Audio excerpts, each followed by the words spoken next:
dessa, dessa fala dela, né? Para vocês aí que ainda estão chegando, né, devagarinho, a gente espera que esse ciclo de palestra seja bem enriquecedor. A gente depois vai abrir para as falas, né? A gente tem uma fala inicial que é a da Tereza, depois eu falo aqui um pouquinho, rapidamente, depois a gente passa para a Ana e depois a gente vai circular esses significantes aí para a gente poder abrir, né, as discussões, dúvidas, comentários, né, debates, enfim. Portanto, sejam bem-vindos aí, tá bom? Nesse ciclo de palestras. Com relação à linguagem e literatura, a gente pode pensar do ponto da na psicanálise, né? Essa relação, ela já começa lá nos Escritos e Devaneios do Freud, que é um texto bem interessante, né? Para a gente entender a criação literária, né? Enquanto um conceito sublimatório, né? Das pulsões, né? Então, as nossas pulsões, elas, ao invés de correr em fluxo, elas são sublimadas no texto, em forma de escrita, né? Essa é uma das primeiras é, serventias ou funções da escrita literária enquanto criação. E para isso, a psicanálise entende que o sujeito ele alucina, né, de forma imaginária, né, o processo criativo, né? Sem esse processo criativo, sublimatório, você não tem aí essa escrita marcada pelas próprias pulsões, né? A gente coloca aí dentro da literatura universal, né? Principalmente aí as grandes literaturas foram, pelo menos, europeias, é, branquistas, né? Patriarcais, como, por exemplo, Dostoiévski, Divina Comédia, do Dante Alighieri, dentre outras, né? Mas você tem também, em contrapartida, outras formas literárias, né, que também, dentro do ponto de vista psicanalítico, acaba marcando as vivências dos autores e fazendo a escrita inseparável do autor, como, por exemplo, as vivências que a gente viu na semana passada da Conceição Evaristo, né? Conceição Evaristo, ela tem vários livros, né? Mas uma metodologia muito interessante, que é a das escrevivências, que é justamente você colocar ali no papel, em forma de personagens, o substrato das suas próprias experiências, né?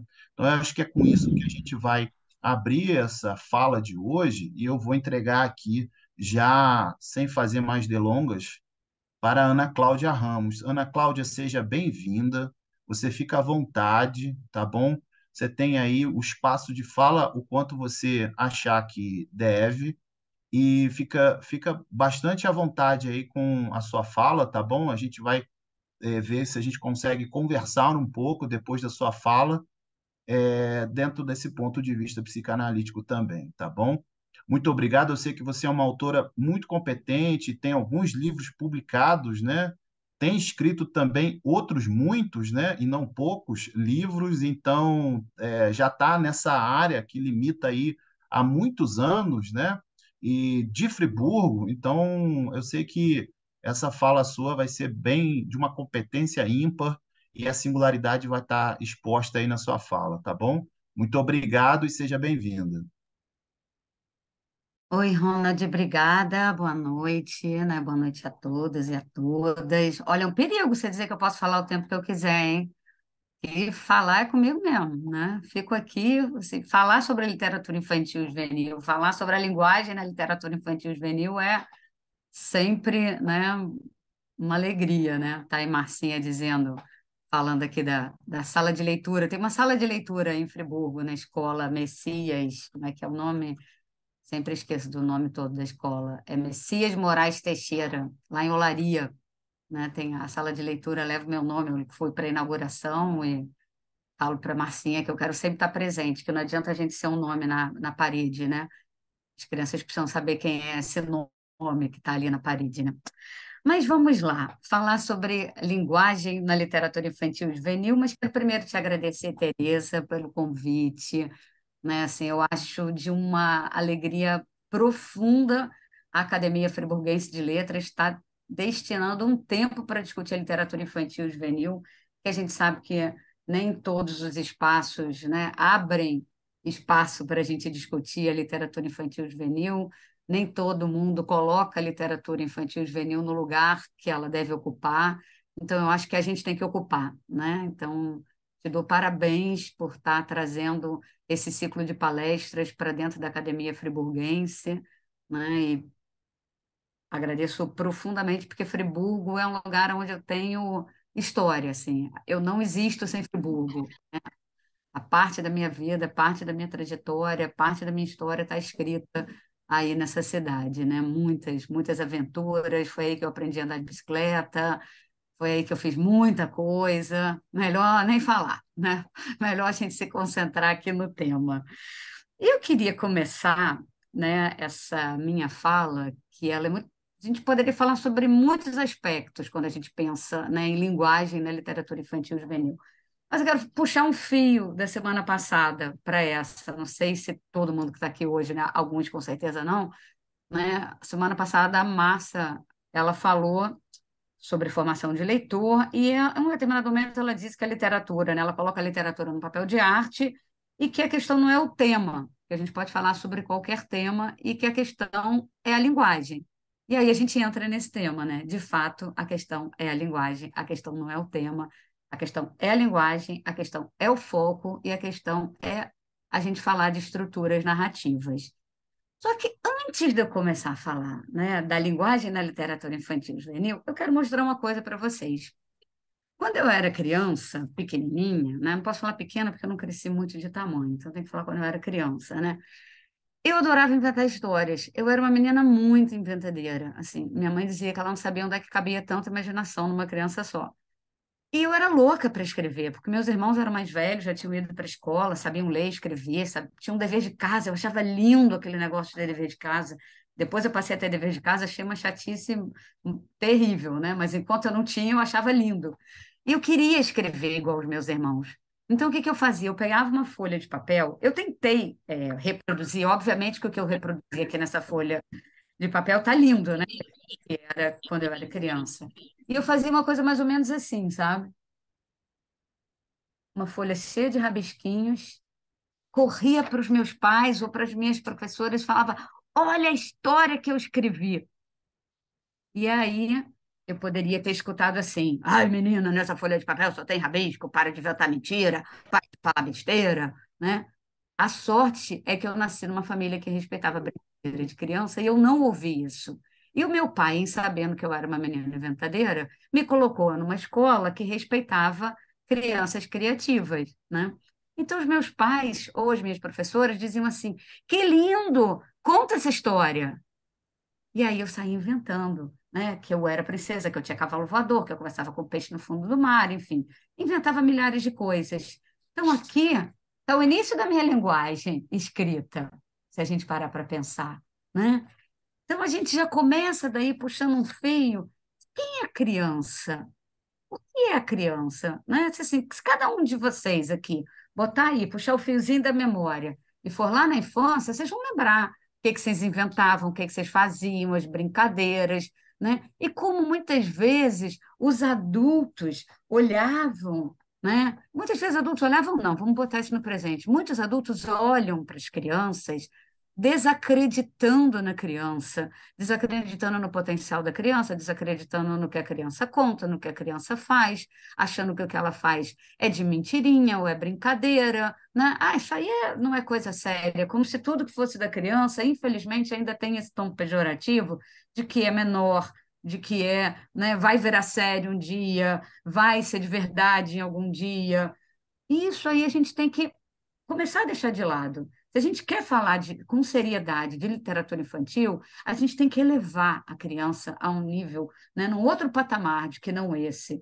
né? Então, a gente vai entender que lidar com a linguagem para a criança pequena não é falar de linguagem no diminutivo, nem uma linguagem, né, de tati-bitate, de absolutamente nada disso. A gente vai ter que encontrar são caminhos para saber se comunicar com essa criança. Então, quanto mais a gente conhece a infância, quanto mais a gente lida com as crianças, o que a gente estuda sobre a psicologia está aí na urna de um psicanalista, quando a gente entende, né, da psicologia da alma da criança, fica mais fácil a gente conseguir se comunicar com ela de uma maneira séria, né, de uma maneira bacana. Então, quando a gente pensa, né, num trabalho com a linguagem na literatura infantil e juvenil, a gente tem que entender quem é essa criança, quem somos nós, né? É muito comum eu que trabalho com oficinas literárias desde 1989, aliás, eu esqueci de começar me apresentando, né? Meu Deus, das coisas que eu já fiz na vida. Mas, enfim, eu vou falando pelo meio do caminho, né? E também isso não é o mais importante, né? Isso depois vocês podem pesquisar e vão descobrir tudo que eu já fiz na vida, né? Mas trabalho com oficinas literárias desde 1989. Eu não tinha nem livro publicado e eu já dava aulas junto com a Mariana Quintanilha, que foi a minha grande mestra, que abriu muitos caminhos para mim. Marina tinha uma biblioteca infantil, né, na década de 80, na Lapa. Chamava-se Biblioteca Infantil Manuel Lino Costa. Naquela época, nós já trabalhávamos com o conceito de biblioteca infantil como espaço vivo, com mediação de leitura. Naquela época, a Marina dizia, livro é plataforma de voo. Gente, livro é plataforma de voo quando ninguém falava das plataformas, né? Que hoje plataforma, né, é uma palavra usual no nosso vocabulário, no nosso dia a dia. Então, o livro era plataforma de voo. E Marina colocou todo mundo que trabalhava com ela, as pessoas eram muito jovens, ela acreditava na gente, colocava a gente para trabalhar com ela. Então, eu fui dar oficina de criação literária com ela na extinta OLAC, Oficina Literária Frânio Coutinho, em 1989. E desde então, eu trabalho com essa questão de produção para crianças e jovens, essa produção literária, entendendo qualidade nessa produção literária e não entendendo a literatura infantil e juvenil como uma coisa menor, como uma literaturinha, como uma história, menos ainda como livrinho, né? Eu já cheguei para trabalhar com literatura com pessoas que acreditavam profundamente no trabalho da literatura. Então, eu sempre vi a literatura de uma forma muito elevada, vamos dizer assim. E ao mesmo tempo em que eu fui trabalhar com Marina, eu trabalhava na Fundação Nacional do Livro Infantil e Juvenil. Eu entrei muito jovem para trabalhar na fundação. Eu me recordo que eu fiz 21 anos lá dentro. Me lembro até que o Luiz Raul Machado, o escritor, que era com quem eu trabalhava na época, ele me deu um cartão escrito Bem-vindo ao Mundo Adulto, né? Porque eu estava ali completando meus 21 anos. Então, desde aquele momento, eu já trabalhava com a literatura com nomes muito importantes. Simultaneamente, eu era aluna da Eliane Unes na PUC. Então, assim, foi uma teia que foi se criando e me dando esse estofo e me dando, né, repertório, que é uma coisa muito importante na formação de alguém que trabalha com literatura, né? Você ter repertório para falar. Então, eu já começo partindo do pressuposto que eu estou deixando de fora tudo que não diz respeito à qualidade no sentido de literatura infantil e juvenil como literatura, tá? Ela tem uma especificidade? Tem, que é um trabalho com a linguagem para que essa história chegue na criança. Então, é um trabalho com o foco narrativo, é um trabalho com as estruturas de narrativa, que a gente vai falar bastante disso, né, ao longo, né, dessa noite. Mas eu queria começar lendo um trechinho, não sei se vocês conhecem esse livro, chama-se O que é qualidade em literatura infantil e juvenil com a palavra escritor. É um livro organizado pela Ieda de Oliveira, com vários textos, né? Tem um texto meu nesse livro. Tem na parte final alguns autores que não escreveram um texto respondendo essa pergunta, eles só responderam um pequeno depoimento. E eu vou ler, permitam-me aqui ler, o depoimento de Marina Colassante, que para mim é perfeito para a gente pontuar o que é qualidade em literatura infantil e juvenil. Então, a Ieda faz essa pergunta para a Marina e ela responde o seguinte: a pergunta contém em si parte da resposta, pois ao falarmos de literatura, pressuponho que já estejamos descartando a grandíssima maioria da produção do mercado livreiro, destinada a crianças e jovens, produção que, sendo de livros, ainda assim não é de literatura. Partimos, portanto, de uma diferenciação já estabelecida. Por qualidade em literatura, entendo exatamente a mesma coisa para qualquer idade: riqueza de forma e riqueza de conteúdo, especificando minimamente texto inventivo, não linear, conteúdo vertical, pluralidade de interpretações possíveis, vários níveis de leitura, densidade e aderência. Da literatura fazem parte o lugar comum, a frase feita, a história previsível, a linguagem infantilizante e a função didático-moralizante. Né? Assim, eu sempre digo que eu queria tanto ter escrito isso, mas não fui eu que escrevi, né? Foi Marina. E ela é perfeita, né? Porque ela já define de cara, ela tira da literatura infantil uma grande produção de livros que, sendo destinados a crianças, ainda assim não são literatura. Tem lá a sua função, pode ser bom ou pode não ser, eu não vou nem entrar nesse julgamento, mas não são textos literários. Quando a gente entende literatura infantil, a gente tem que entender que é literatura, ponto. Né? A gente tem que entender que produzir literatura infantil não é escrever historinha, não é contar aquela historinha fofinha que eu vou contar para o meu neto, para o meu filho, para o meu sobrinho, para o meu aluno, para o meu isso, para o meu aquilo. É a gente entender que a gente tem que estudar, que a gente tem que se preparar, que a gente tem que entender de estruturas de narrativa, a gente tem que entender de construção de narrador, de construção de personagem e do tema da nossa noite, da construção de uma linguagem que vai ser apropriada para aquela, né, faixa etária a quem você destina o seu texto. Né? A gente tem esse destinatário primeiro, vamos dizer assim, porque a literatura infantil e juvenil, se ela tem qualidade, ela é para qualquer idade, mas ela tem uma idade para começar, né? E daí ela vai embora. Eu posso, né, ter um deleite aqui lendo um livro para criança. Agora, eu não vou pegar um livro juvenil para dar para uma criança pequena, né? Então, ela tem uma idade para começar e depois ela não tem uma idade para acabar. Mas se eu quero me comunicar com um pequeno leitor, eu tenho que ter o quê? Toda uma adequação de uma linguagem para chegar naquele pequeno leitor. E mais do que isso, eu tenho que ter uma adequação do tema que eu estou colocando ali. Então, o problema não é o tema, né? Muitas vezes as pessoas perguntam: posso escrever sobre qualquer tema? Eu falo: pode escrever Aí sobre você qualquer clica nisso, tema. Você só precisa, né? bota a foto aqui, Só, bota a câmera, que aí vai aparecer você. Maria, você consegue fechar todos Aqui, os outros? vai para a câmera. Obrigada. Né? Então, assim, a gente precisa entender que qualquer tema pode ser falado para criança, né? O problema é como eu vou falar sobre esse tema. Porque se a gente tem determinados temas, a gente tem que colocar aquele tema dentro do que seja o interesse e o universo da criança. Porque muitas vezes o que eu vejo, né, a gente tem textos, às vezes, belíssimos do ponto de vista plástico, né, do ponto de vista imagético, estético, tem uma roupagem de livros para criança, mas eles não são para criança. Eu costumo dizer, assim, eu tenho gostado muito, né, de inventar uma nova categoria que eu adoraria que ela fosse criada, ela entrasse para todas as premiações, inclusive, que é uma categoria que eu chamaria de livros ilustrados de narrativas curtas para adultos. São livros lindos, maravilhosos, que tocam profundamente os adultos, mas que não necessariamente se comunicam com a criança. Por que que eles não se comunicam com a criança? Porque o que está escrito ali não é do universo dos anseios da criança, mas muito mais do universo do adulto. Né? Então, a gente precisa entender. Eu separei aqui alguns livros e vocês vão me permitir que eu vou mostrando aos pouquinhos cada um deles. Tem um tema que eu gosto profundamente de usar como exemplo para falar sobre isso, né? Para exemplificar isso que eu estou falando agora, que é o tempo. Eu posso falar sobre o tempo para uma criança pequena?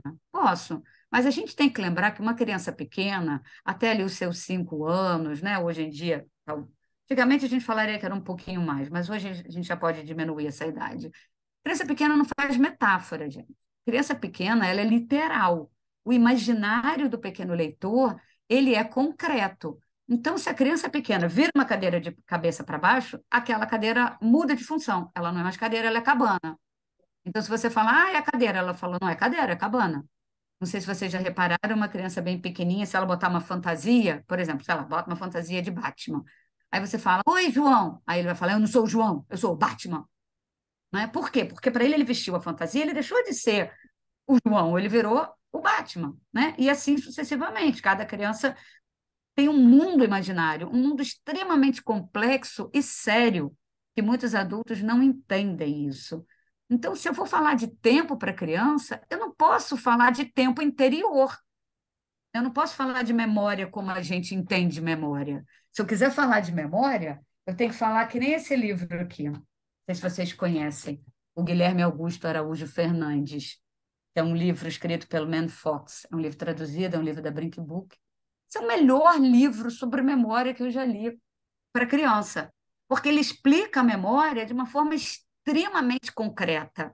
Então, né, esse autor conseguiu colocar o tema da memória no interesse, na compreensão da criança pequena, né? Andrá, fecha aí seu microfone. Oi, Pode ter Sandrinha. ficado. Oi? Beijo. Seja bem-vinda. Né? Então, assim, o Guilherme Augusto Araújo Fernandes, ele é um livro que ele fala sobre memória para criança. Não sei se vocês já leram, mas se vocês forem ler, né, toda a narrativa ela é construída de forma que a criança entenda o que é a memória, porque ele pergunta para a mãe, o menino, o que é memória, e ele sai em busca dessas respostas. E as respostas chegam para ele de uma forma muito concreta. Então, ele consegue essa concretude da memória em objetos para ele entender tudo isso. Então, eu não posso falar de memória para uma criança pequena que não seja de uma forma que chegue até a compreensão da criança. Então, o tempo é um tema que me persegue, né? É o tema que foi meu primeiro livro. Eu tenho dois livros, que você fala assim, dois livros que falam sobre o tempo. Um se chama Hoje é Amanhã, uma pergunta, e o outro é o Para Onde Vão os Dias que Passam, né? Que foi o meu primeiro livro, aqui ele já está com uma carinha nova, é uma segunda edição. Aqui é um texto para criança pequena, né? Um belo dia, minha filha tinha 5 anos e perguntou, quando ela acordou, mamãe, hoje é amanhã? Falei, como assim, Laila? Não, mãe, quando eu fui dormir, você disse assim, amanhã você vai brincar na casa da sua amiga. Então, já dormi, já acordei, quero saber se hoje é amanhã. Eu falei, ah, tá. Hoje é o amanhã de ontem. Aí ela falou, agora eu não entendi. Ela estava começando a entender hoje e amanhã, e foi um tal de ontem.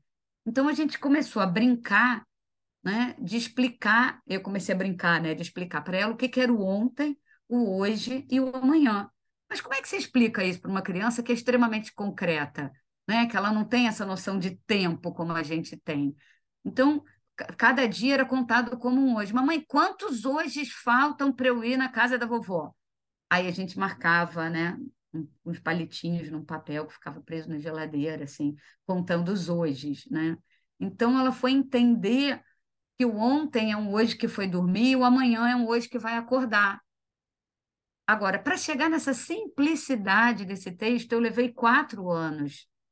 4 anos brincando de responder isso para ela, trabalhando esse texto Pode dentro, vir aqui também. para chegar nessa concretude e nessa simplicidade de uma linguagem que a criança pequena pudesse, né, entender, pudesse alcançar e compreender essa ideia de tempo. Agora, no Para Onde Vão os Dias que Passam, não, é completamente diferente. É uma adolescente que está indo embora de casa, é uma adolescente que está indo, já uma jovem, né, indo morar sozinha. Ela já fala de tempo interior, ela já tem memória, ela já tem uma noção de memória, de tempo que passou. Né? Então, para onde vão os dias que passam? Era uma pergunta que ela fazia para a mãe quando ela era criança. Então, vocês percebam que todo um trabalho com a linguagem, ele precisa ser muito refinado. A gente precisa ter muito cuidado, porque se a gente quer colocar a literatura num patamar, né, de literatura, né, com L maiúsculo, com qualidade, a gente não pode fazer qualquer coisinha. Não é qualquer textozinho que eu vou escrever. É um texto que tem que ter muito conhecimento de regras gramaticais e narrativas, estruturas de narrativa, para que é literatura, né? Que é aquilo que a Marina Placente fala, que ela entende de qualidade, que é qualidade para qualquer literatura. Agora, uma coisa que é muito comum e que eu percebo de quando eu comecei a trabalhar com as minhas oficinas literárias, isso foi uma das coisas que mais me chamou a atenção e que mais me chama a atenção até os dias de hoje, né? Assim, eu ainda percebo muita gente fazendo isso e muita gente ainda vai fazer isso até entender, né? Que é uma grande confusão entre quem escreve e quem narra a história, tá? São pessoas diferentes. Muitas vezes o escritor iniciante ele está narrando uma história como se aquela história ele fosse aquela pessoa que está narrando a história. Só que quem está narrando a história é um personagem. E quem é esse personagem? Se esse narrador está em primeira pessoa e ele tem 6 anos de idade, vamos dizer, ele não pode ter a cabeça de um adulto de 40 anos. Ele não pode funcionar como um adulto. Ele precisa funcionar como uma criança de 6 anos. Então, a gente tem que entender como é que funciona uma criança de 6 anos, e aí imagina a margem de manobra para trabalhar a linguagem desse narrador, personagem dessa história, né? Só que é muito comum pessoas confundirem, né, ali o narrador com o escritor e fica uma coisa meio amalgamada, né? E quando a pessoa vê, ela já embolou quem é a voz narrativa do autor com a voz narrativa do personagem. Quer dizer, que o pessoal Então, dizendo, a gente precisa construir, né, todas essas estruturas da linguagem de cada personagem de maneira que eles funcionem. Então, assim, é claro que não existe um modelo único, né? Todas as pessoas que estão aqui, que já foram minhas alunas ou que ainda são minhas alunas que estão aqui assistindo hoje, já me ouviram falar isso milhares de vezes e vão ouvir, né, tantas outras. Não existe uma regra para mim, na minha concepção. Não existe um modelo único de como se criar uma história.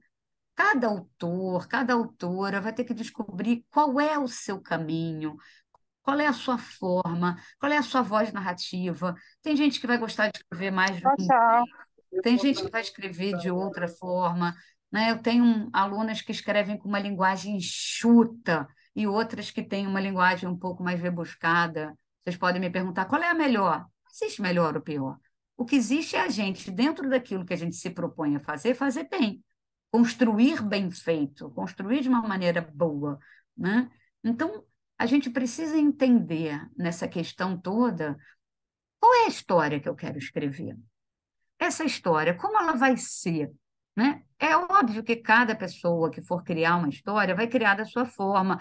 Tem pessoas que vão querer fazer uma estrutura antes, tem pessoas que começam sem fazer uma estrutura, tem pessoas que vão direto para o computador, outras começam no papel, isso é o de menos. O mais importante é a gente saber que a gente tem que estar construindo uma história e a gente entender quem é quem nessa história.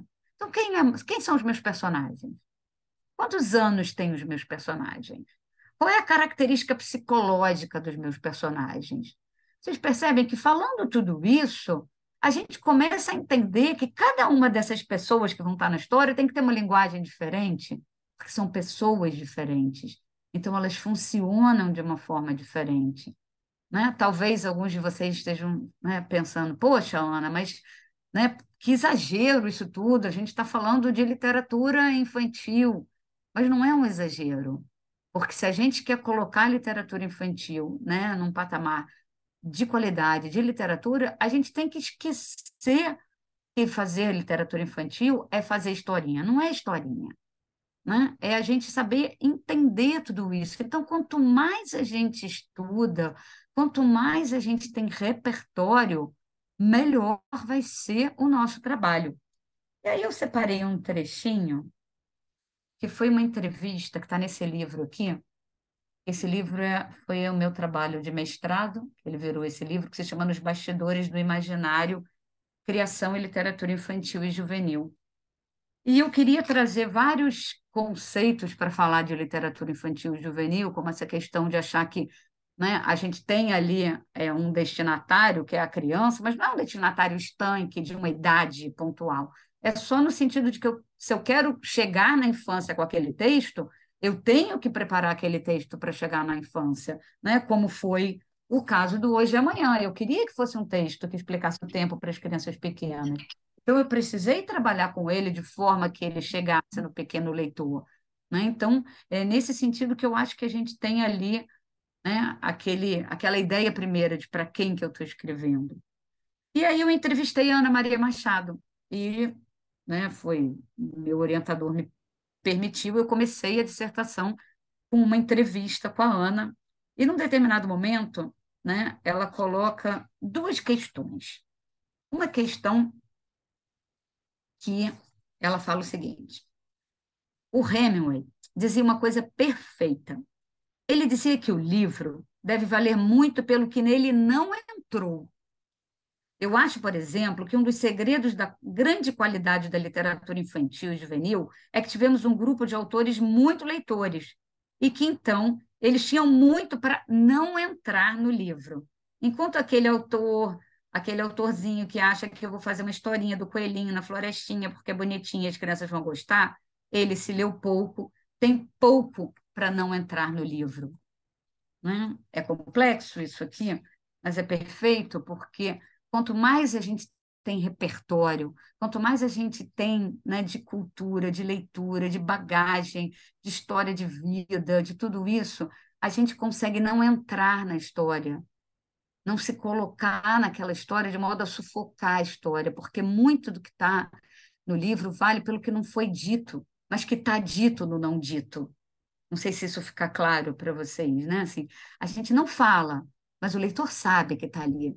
Então a gente precisa saber quem é aquele personagem, qual o passado desse personagem, qual é a história de vida da família desse personagem. Nada disso vai entrar no livro. Mas na hora que eu tenho essa construção, eu consigo criar uma história muito melhor, né? Muito mais interessante. E no outro momento, ela diz o seguinte: ela diz que o que fascinou, que ela acha que é o seguinte, que a ênfase é sempre na linguagem. O que me fascinou ao começar a escrever para as crianças nas revistas, nas histórias da Recreio, era a possibilidade de estar lidando com uma linguagem coloquial, familiar, brasileira, num nível aparentemente muito fácil, muito simples, né, entre aspas, mas ao mesmo tempo tinha que ter um respeito pela norma culta, mas sem o cultismo exagerado e artificial do modelo castiço português. Então, esse compromisso com a linguagem, movido para o falar brasileiro e a possibilidade de piscar o olho para o leitor, né? Aí eu pergunto para ela assim, como assim, Ana, piscar o olho? E ela fala de fazer uma intertextualidade muito grande, né? Então, ela vai colocando de algumas histórias dela que são muito simples, né? E ser simples é difícil, tá, gente? As pessoas que acham que ser simples é fácil. Fazer uma história simples não é nada fácil, né? E que ela coloca ali a história Kenko Pato, que vai fazendo uma intertextualidade com várias outras coisas que talvez um determinado leitor sem repertório não vai piscar, não vai pegar, né? Essa piscadela que ela fala. Mas alguém que já tem um tipo de repertório já vai pegar essas entrelinhas, essas coisinhas todas que estão ali. Então a gente tem que entender, né, muito de quando a gente vai pensar, né, assim, vou fazer essa história, eu tenho que entender quem é meu personagem, quem é meu narrador, porque aí eu consigo adequar a linguagem que eu vou usar. Porque senão todos os personagens vão ter a mesma linguagem, todas as histórias vão ser da mesma forma. E não é assim que a gente precisa construir uma narrativa. Né? Se eu estou construindo uma narrativa, eu preciso construir essa narrativa de acordo com o que eu estou contando. Certa vez, eu queria fazer uma. Aliás, a história de Clarice nasceu aí em Friburgo, Tereza. Eu escrevi esse texto todo aí em Friburgo. Num verão, chovia profundamente no verão de 2008, e eu queria me inscrever no prêmio Barco a Vapor, e só tinha um mês, e eu resolvi que eu ia me enfiar em Friburgo, e fui sozinha, né? Naquela época não tinha. Eu levei o computador, mas o computador ainda não tinha internet como a gente tem hoje, ainda tinha aquele. Lembra que a gente parecia um. Não me lembro nem como é que era o nome, tipo, parecia um pendrive que a gente tinha internet naquele negocinho, não me lembro nem como é que chamava aquilo. Como Como é que era, gente? Modem. Era um modemzinho, né? E eu não conseguia configurar o tal do modem para ter acesso à internet, então não tinha acesso à internet. Os celulares ainda eram mega precários, já tinham câmera, mas era aqueles que abriam e fechavam assim ainda, enfim. Então passei uma semana sem internet escrevendo a história de Clarice. A história de Clarice, eu faço uma conversa com 3 livros da minha infância: A Bolsa Amarela, O Soldadinho de Chumbo e A Pequena Vendedora de Fósforos. Então, num determinado momento, né, a Clarice, o livro começa com a mãe da Clarice fazendo o que fez. Obviamente que eu não vou contar para vocês, se vocês quiserem saber, vocês vão ter que ler a história, né? A mãe da Clarice faz o que fez, a vizinha liga para a tia e diz que ela tem que vir buscar as crianças, que é a Clarice e o irmão dela, André. A Clarice está muito em choque e ela passa a não falar com ninguém, ela fica muda. E aí eu trabalho com 2 narradores. Um narrador de fora, onisciente, que tudo vê e tudo sabe, e a Clarice. Então, olha aí a complicação que eu já botei na minha vida. Eu precisava uma voz para o narrador e uma voz para a Clarice, que são 2 vozes distintas. O narrador é um adulto que está de fora vendo tudo. A Clarice é uma menina que tem 10 anos de idade. Então, ela precisa funcionar como uma menina de 10 anos de idade. Uma menina de 10 anos de idade sofrida, né, com um abandono profundo por parte de mãe, nunca conheceu o pai, então tem toda uma história psicológica dessa personagem para ela funcionar do jeito que ela funciona. E num determinado momento, ela já no sítio, junto com a tia, né, e ela muda, ela passa muito tempo muda, a gente só conhece a voz dela quando ela está aqui narrando, né, ela descobre as histórias de infância da tia e da mãe, que eram as histórias que a Bisa contava para ela e que ela só conhecia essas histórias de boca. Ela nunca tinha visto os livros. E aí ela se depara com os livros e ela fica louca com a Bolsa Amarela. Ela resolve fazer uma brincadeira e ela escreve uma carta para Raquel. Aí entra um outro elemento nessa história. A Raquel é uma personagem que existe. A Raquel é uma personagem da Lígia Bojunga, que tem uma voz própria, que tem um jeito próprio e que tem uma estrutura de narrativa própria. E aí eu resolvo fazer uma brincadeira. A Raquel responde para Clarice. Então, na hora que a Raquel responde para Clarice aqui, eu não posso escrever de qualquer jeito. Eu tenho que escrever como se eu fosse a Raquel. Então, eu precisei beber na fonte da Bolsa Amarela, escutar a voz, né, da Raquel ali muitas vezes, mas como a Lígia eu sou leitora de Lígia desde a infância, né, a Bolsa Amarela é o meu livro preferido da vida, né, e sobretudo da minha infância, esse livro já está dentro de mim. Então, na hora que eu usei a Raquel aqui, escrevendo uma carta, era a voz da Raquel. Não era a voz da Clarice, nem a voz da Ana Cláudia e nem a voz do narrador. Então, percebam aonde está o trabalho com a linguagem? Está aí, né? Eu precisava que a voz da Clarice tivesse uma linguagem, a voz da Raquel é outra, a voz do narrador é outra, porque senão eu estaria cometendo o quê? Um erro. Imagina se eu resolvo, quem aqui conhece a Bolsa Amarela e conhece a Lígia, sabe muito bem como ela escreve. Imagina se eu resolvo criar uma carta com a voz da Raquel, com uma voz toda pomposa, toda séria, toda sisuda, né?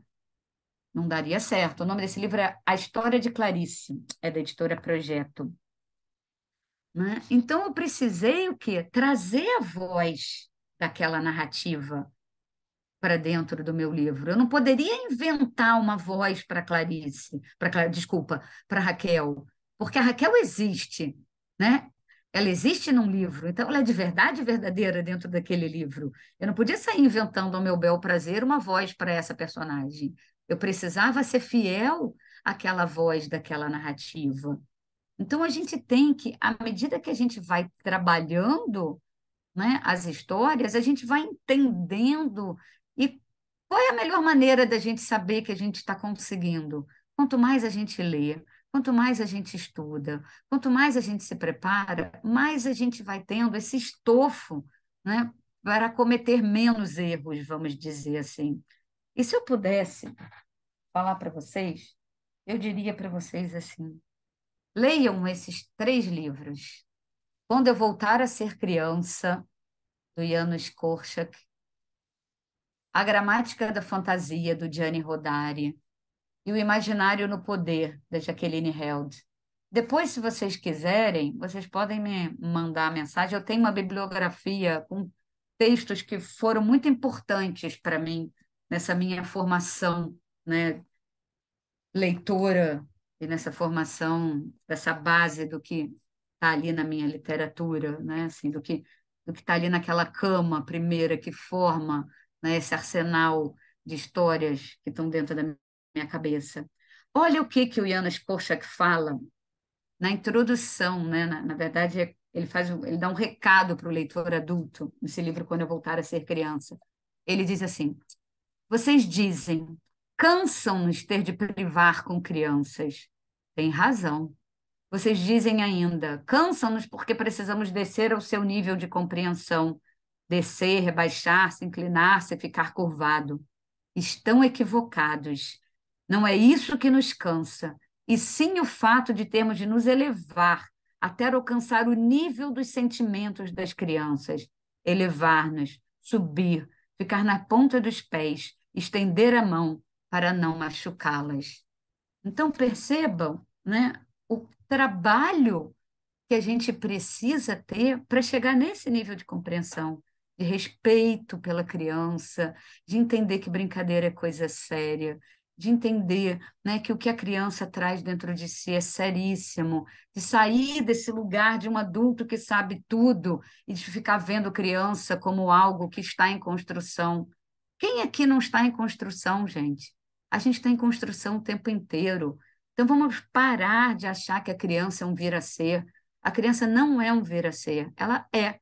Se ela tem 2 anos, ela está completa para 2 anos. Se ela tem 5 anos, ela está completa para 5 anos. Porque senão a gente vai crescendo, né, com essa angústia de que a gente nunca é. E aí a gente cresce e descobre que não é mesmo, porque a gente está num eterno aprendizado da vida, né? A gente está sempre tendo que se deparar com uma coisa nova.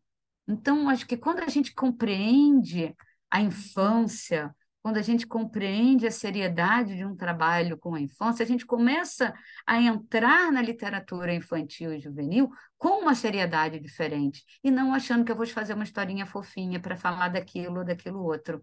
Até porque os temas dentro, né? Assim, é claro que fala de linguagem, não dá para falar só da linguagem, a gente vem o pacote completo, né? Os temas, eles não precisam estar acima da história. A história tem que ser maior do que o tema que ela se propõe a falar, porque senão eu estou querendo enfiar um tema goela abaixo, muitas vezes, do leitor. Então, se eu tenho um determinado tema ali na história, ele não pode ser o que vai estar gritando. A história por si só está contando, está falando daquilo. Né? Por exemplo, eu me recordo que quando eu fiz esse livro, ou numa fração de segundos, a ideia primeira era falar sobre um livro que fosse para as Paralimpíadas, né? Tinha sido um pedido da editora. E quando eu aceitei, depois, na hora que eu sentei para começar a escrever, eu pensei, misericórdia, para que eu aceitei isso, gente? O que eu sei de Paralimpíada? Né? Eu adoro esportes, eu pratico esportes a vida inteira, mas o que eu sei de Paralimpíada? E lá fui eu pesquisar. Na época, eu fazia remo olímpico no Botafogo, descobri um atleta paralímpico no Vasco, fui até lá entrevistá-lo. Ele tinha uma história incrível, assim, ele me deu vários materiais, ele me ajudou muito a entender muita coisa. E aí eu entendi que, na verdade, esse tema ele ia perpassar a minha história, mas eu não ia fazer uma história, né? Ó, aqui o Fernando dizendo que o livro é lindo. Ai, obrigada, um trabalho exuberante, nossa, de linguagem. Aí já tá muito, Fernando, né? É muito elogio já. Mas foi um trabalhão mesmo, Fernando. Esse livro foi um trabalhão porque a história das Paralimpíadas é um elemento que entra aqui. O mais forte dessa história é a história de um menino que ele acaba o ensino médio, ele vai fazer uma viagem com o melhor amigo dele, que eles estão comemorando o fim do ensino médio. Ele ia passar um ano fazendo um mochilão e ele sofre em um acidente. O amigo, eu posso dizer esse spoiler total, porque está na primeira página, tá? Na primeira e na segunda, então não é um spoiler completo do livro, né? E aí o amigo dele morre e ele fica paraplégico. Ninguém que fica paraplégico, né, vai estar bem. Então vai da revolta, do ódio, ao início de uma aceitação.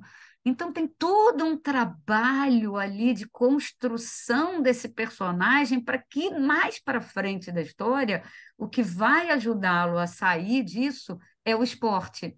E aí ele começa a treinar e aí ele vê a possibilidade de se tornar um atleta, ele acaba se tornando um atleta paralímpico, né? Mas isso é um detalhe. Então, o tema, ele não tem que ser mais forte do que a história. A história tem que ser mais forte do que o tema. E aonde a gente consegue isso? Nesse trabalho com a linguagem, nesse trabalho com os personagens, nesse trabalho com foco narrativo, né? Por exemplo, só para vocês terem uma ideia de quem é o narrador desse livro, é o menino. Então, eu preciso dar uma voz para ele, né? Começa assim: Meu nome é Andrei. Descobri que a facilidade não tem gosto de vitória. Resolvi contar minha história depois de a Aurora tanto insistir. Eu não queria, achava minha vida um nada. Nunca imaginei que tivesse o que dizer depois de tudo. Acontece que a Aurora não me deixou em paz enquanto eu não falei, tá bem, eu vou escrever. Ah, antes que pensem que isso é uma espécie de diário, livro de autoajuda, vou logo dizendo que eu nem sei o que que é. Mas eu não estou nem aí para o que vão dizer. Se eu conseguir ajudar as pessoas, beleza, esse é o intuito. Quando eu estava no meio daquelas ferragens, sem conseguir me mexer, mal conseguindo respirar, eu só pensava que a vida tinha acabado ali. Não sei explicar, mas senti isso tão forte dentro de mim. Quando o socorro chegou, eu me lembro de ter dito, o meu amigo, e mais nada. E aí vai, né? Mas quando vira a página, a gente descobre que ele está no hospital, né? Enfim, que ele descobre que ele nunca mais vai andar. E aí vai todo um trabalho. E aí esse trabalho, assim, precisa ter um trabalho de conhecimento do psicológico desse personagem para poder fazer um trabalho, né, que sustente a história como um todo. Eu preciso entender o como que ele deveria estar se sentindo para poder imprimir um sentimento para ele, mas não um sentimento que ficasse fake, né, forçado, mas que fosse real. Então, para isso, olha quanto da psicologia do personagem eu tenho que ter. Olha quanto de um trabalho de desenvolvimento de uma linguagem eu tenho que ter, né? Então, a gente precisa entender essas coisas todas para que a gente possa construir, de fato, né, uma história melhor. E quando a gente fala do tema, né, que o tema tem que ele não pode ser mais forte que a história, né? E que a gente pode falar sobre qualquer tema com a criança, né? E por que que a gente pode falar sobre qualquer tema com a criança? Porque a criança está inserida na vida. A criança não é poupada dos reveses da vida, né? A gente agora então que passamos por uma pandemia, que as crianças viram a cara da morte ali como talvez nunca tivessem visto antes, até quando a gente não vai mais conversar com as crianças sobre a vida e sobre os sentimentos? Até quando a gente não vai mais conversar com os jovens sobre a vida e os sentimentos? E aí está aí uma geração, né, muito deprimida, talvez porque ninguém fale com eles sobre vida, não tem espaço para se colocar. Então, a gente necessita levar a literatura cada vez mais para as crianças e para os jovens, e uma literatura que lide com esses temas, né, que são chamados de polêmicos, delicados, que na verdade são temas da vida. Então, a gente pode falar sobre qualquer tema. A grande, né, sacada do escritor de literatura infantil é como eu vou trabalhar esse tema. Por exemplo, eu tenho dois livros que falam sobre morte. Na verdade, eu tenho três histórias que falam sobre morte para criança.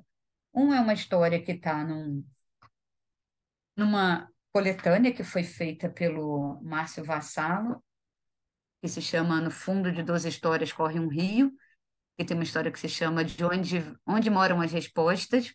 E aí eu tenho a Bisa e as Botas de Dinossauro, e o Era Uma Vez Três Velhinhas. O Era Uma Vez Três Velhinhas deve ter em muitas bibliotecas, porque ele entrou em PNBE, entrou em PENAIC, então ele está aí em várias escolas. E a Bisa e as Botas de Dinossauro. Vocês podem pensar assim, pô, Ana, o que que tem bota de dinossauro a ver com morte, né? E, na verdade, assim, minha mãe, pouco antes dela falecer, ela ficou internada, e eu não sei se vocês sabem, as pessoas acamadas usam umas botinhas de espuma, né, para proteger o pé. E essa botinha de espuma, ela tem aquela casquinha de ovo dentro, aquela espuma pontudinha, assim.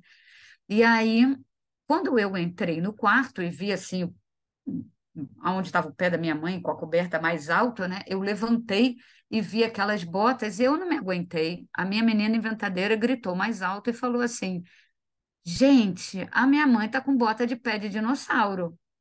E aí as enfermeiras achavam que eu era louca, né? Minha mãe à beira da morte e eu falando que ela estava com pé de bota de dinossauro.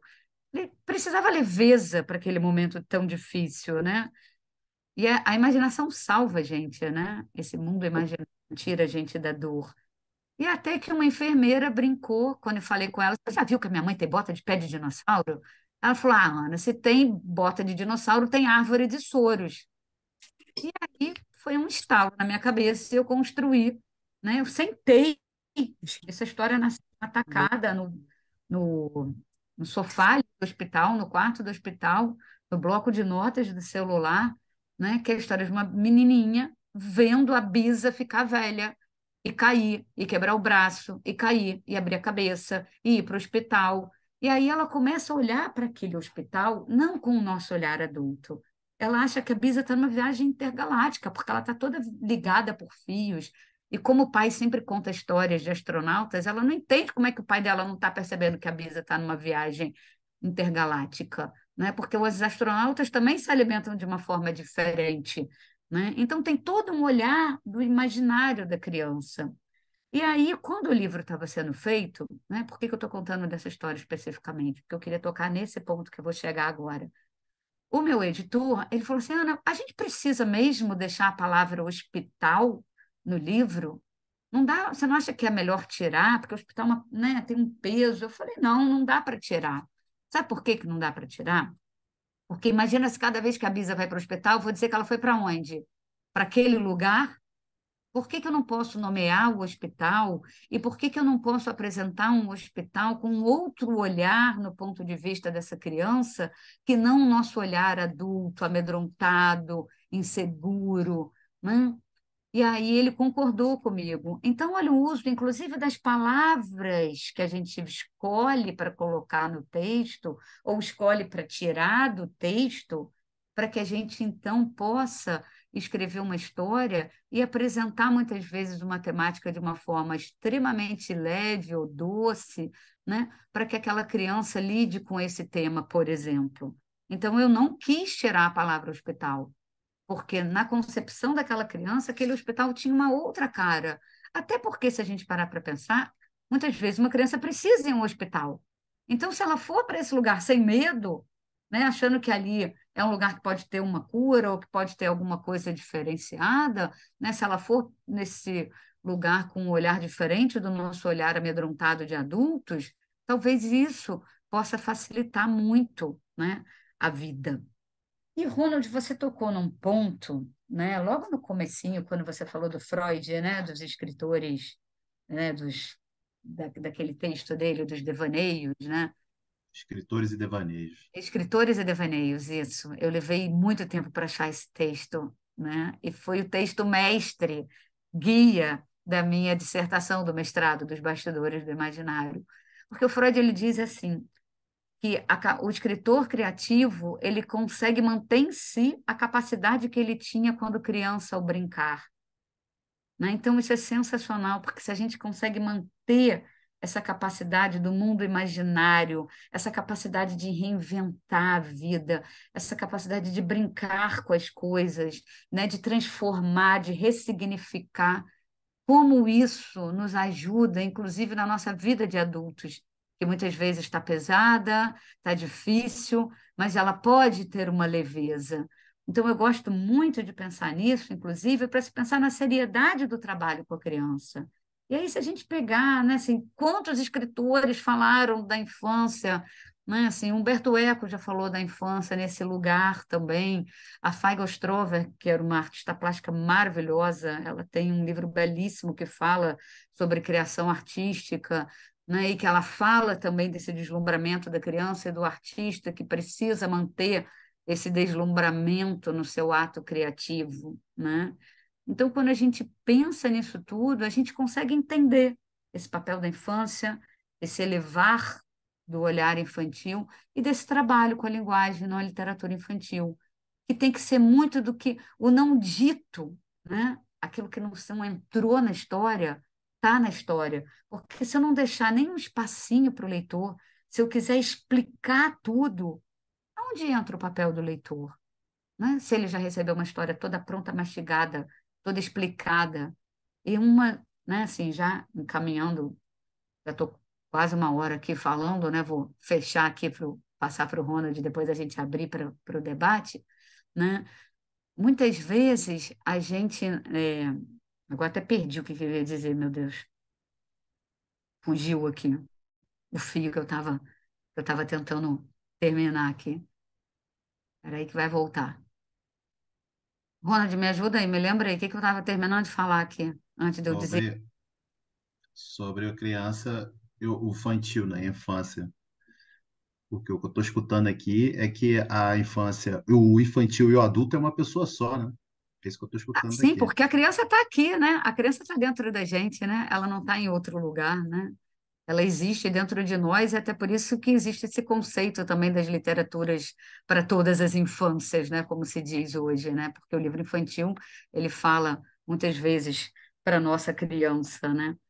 Mas assim, eu queria ainda nessa questão, né? Ah, sim, lembrei agora o que que eu queria falar.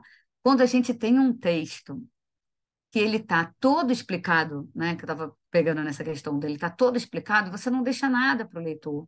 E se a gente pensa num livro para criança bem pequena, né?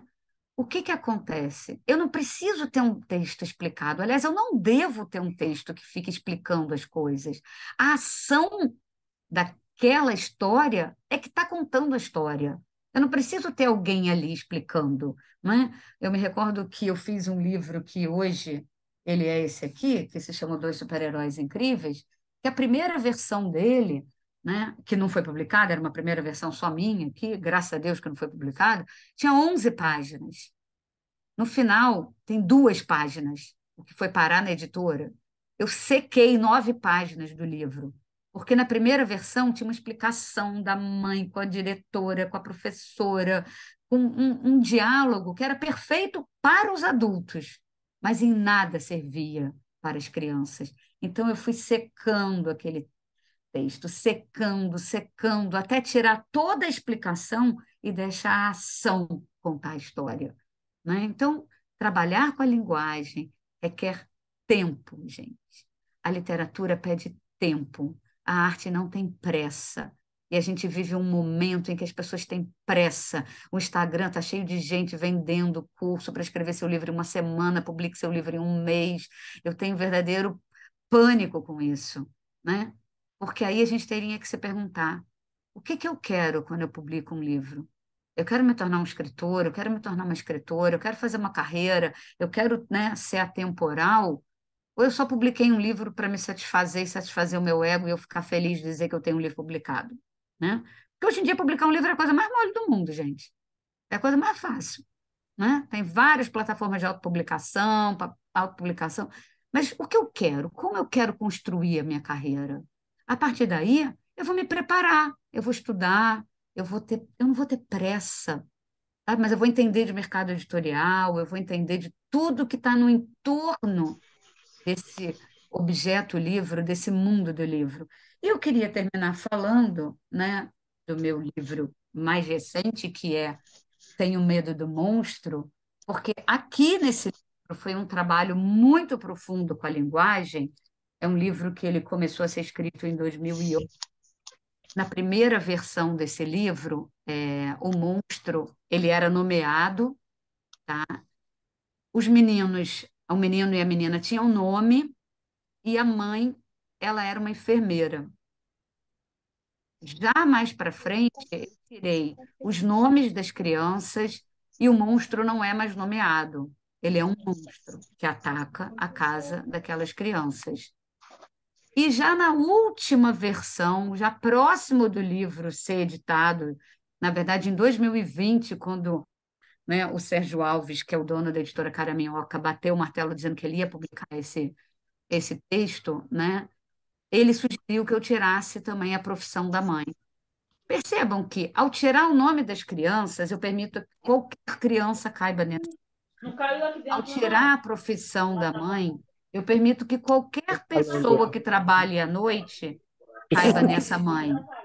E ao tirar ao deixar de nomear o monstro, qualquer pessoa que mora na casa dessas crianças ou de qualquer outra criança pode ser o monstro que ataca aquela casa.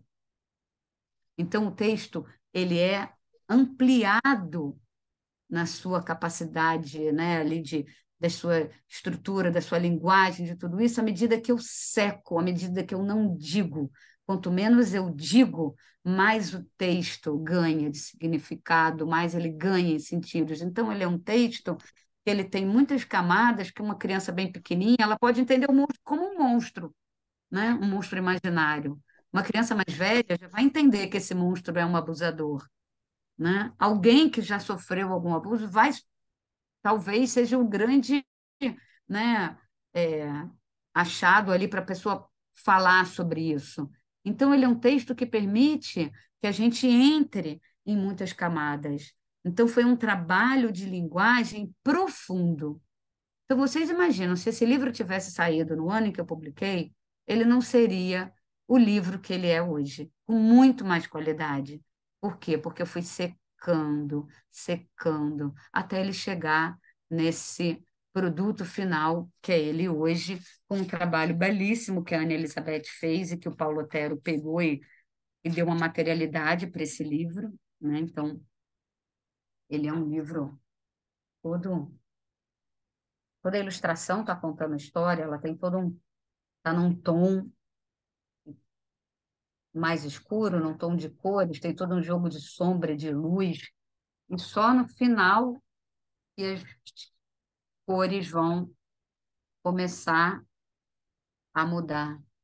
E só no final as crianças ganham uma boca, porque antes é só uma coisa, né, uma manchinha, não sei se vai dar para vocês verem direito, não tem uma boca muito definida assim, né? É mais uma coisa mais fechada, assim, né? Então, queria só terminar dizendo isso para vocês. Pensem sempre, gente. A linguagem, ela tem que ser muito refinada. Eu tenho que saber quem é meu personagem. Eu tenho que saber quem eu quero, né, atingir primeiro. Se eu quero chegar naquele leitor bem pequenininho, é óbvio que eu tenho um trabalho de linguagem muito maior.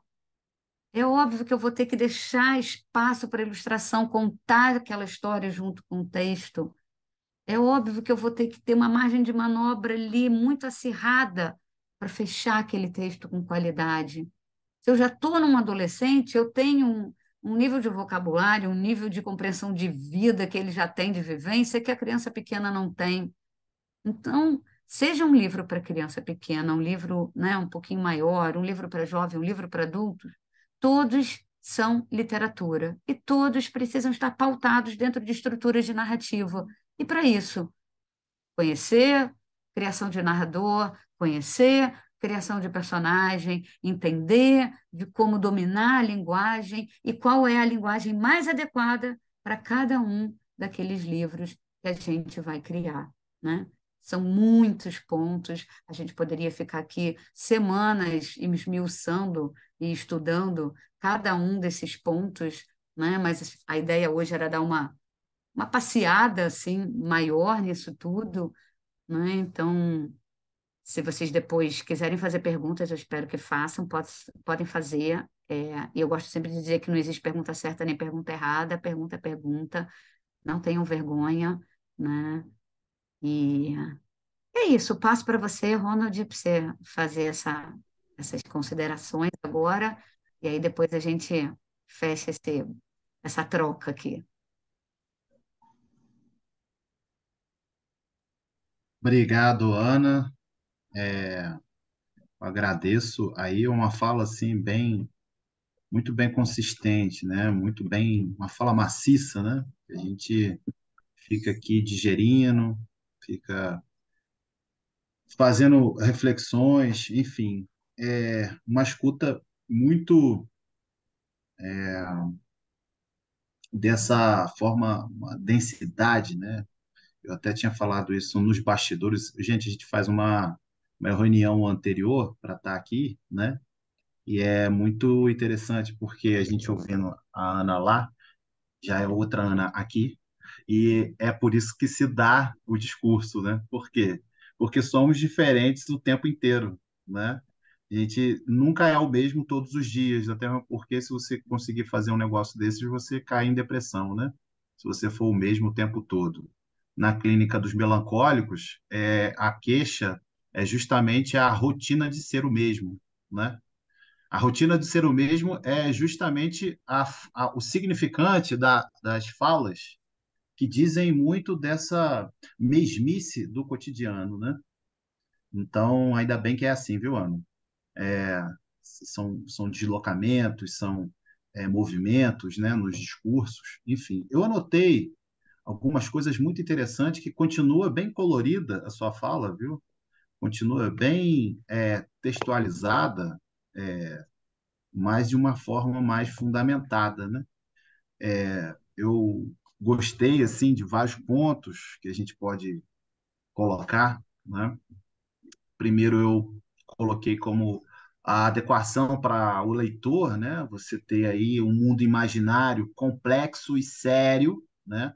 Apesar das brincadeiras, né? Que se realiza ali enquanto criança.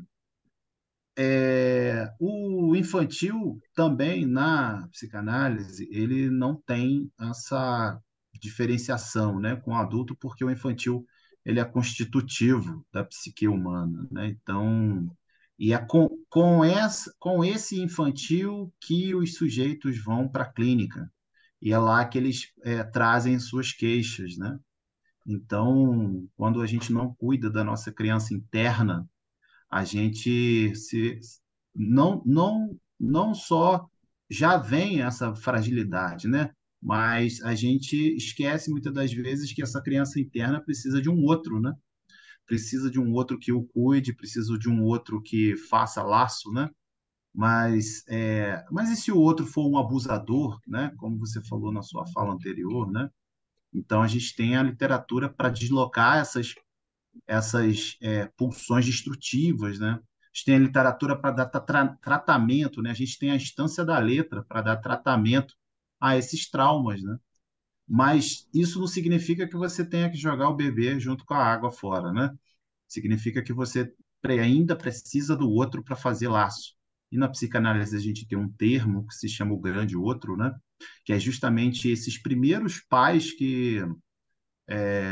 pais enquanto figura parental, né? Não, que pode ser encarnado no pai, na mãe, ou até no responsável, nos cuidadores de maneira geral, que vão marcando, né, no corpo da criança e banhando de linguagem, e por isso a importância da linguagem, esse corpo infantil, né? Então, o seu corpo é marcado pelas palavras, né? Porque as palavras carregam aí emoções, sentimentos, as palavras carregam, as palavras são vivas, né? São corpos, né? Não é o contrário.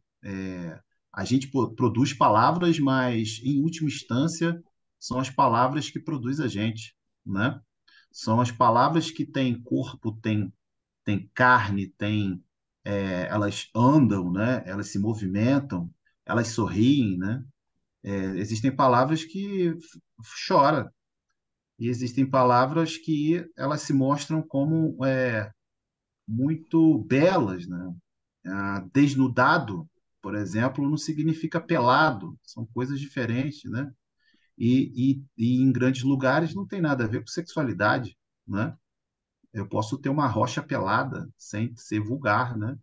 Eu posso ter uma mesa desnudada, mas que tem conotações sexuais, né? Quer dizer, a gente vai brincando com as palavras, né? Como você marcou aí sobre brincadeira, e é com isso que a criança interna nossa adquire esse manejo das palavras, né? E aí eu fiquei pensando nessa seriedade, né? Essa seriedade do brincar, né, da criança, né? Então, quando você fala que as crianças não têm essa abstração, né? Muitas crianças chegam em determinados momentos, eles têm dificuldade na matemática, né? Justamente porque essa abstração ainda não chegou para ela, né? Ainda não tem um tempo, né? Eu fico pensando na educação, né? Que E aí isso é até uma provocação que tem etapa para tudo, né? A criança de 2 anos tem que aprender isso, a criança de 3 tem que aprender aquilo, a de 4 assim, assim, e assim vai, encaixotando as subjetividades, né? Vai colocando as subjetividades das crianças em forma de caixa, esquecendo que elas são de um a um, né? Singular, específica, né? Tomada aí dentro da sua particularidade, né? E aí acaba fazendo aquilo que o Paulo Freire chamava de educação bancária, né? E eu fiquei pensando, né, dessa abstração, enquanto essa não abstração, melhor dizendo, né, enquanto metáfora delirante, né? A criança ela faz metáfora delirante justamente porque ela tem um mundo imaginário, né? Então eu Uhum. fiquei pensando justamente nessa sua fala sobre essa como que ela utiliza a metáfora delirante para se relacionar com o mundo, né? Porque a criança, a gente consegue ver todos os processos ali do inconsciente a céu aberto, né? Disso que se trata.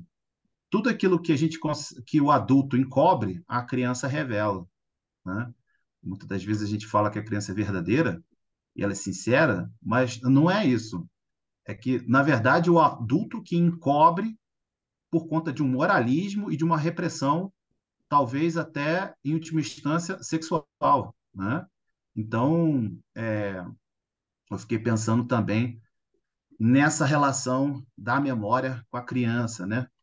Que a gente pode trazer aqui a relação da fada, né? Dos contos de fada, né? E o herói ser paciente, corajoso, sonhador, e até mesmo o vilão ser perverso, né? Sempre planejando ali, confabulando contra o herói, que luta até o final e sempre vence, né?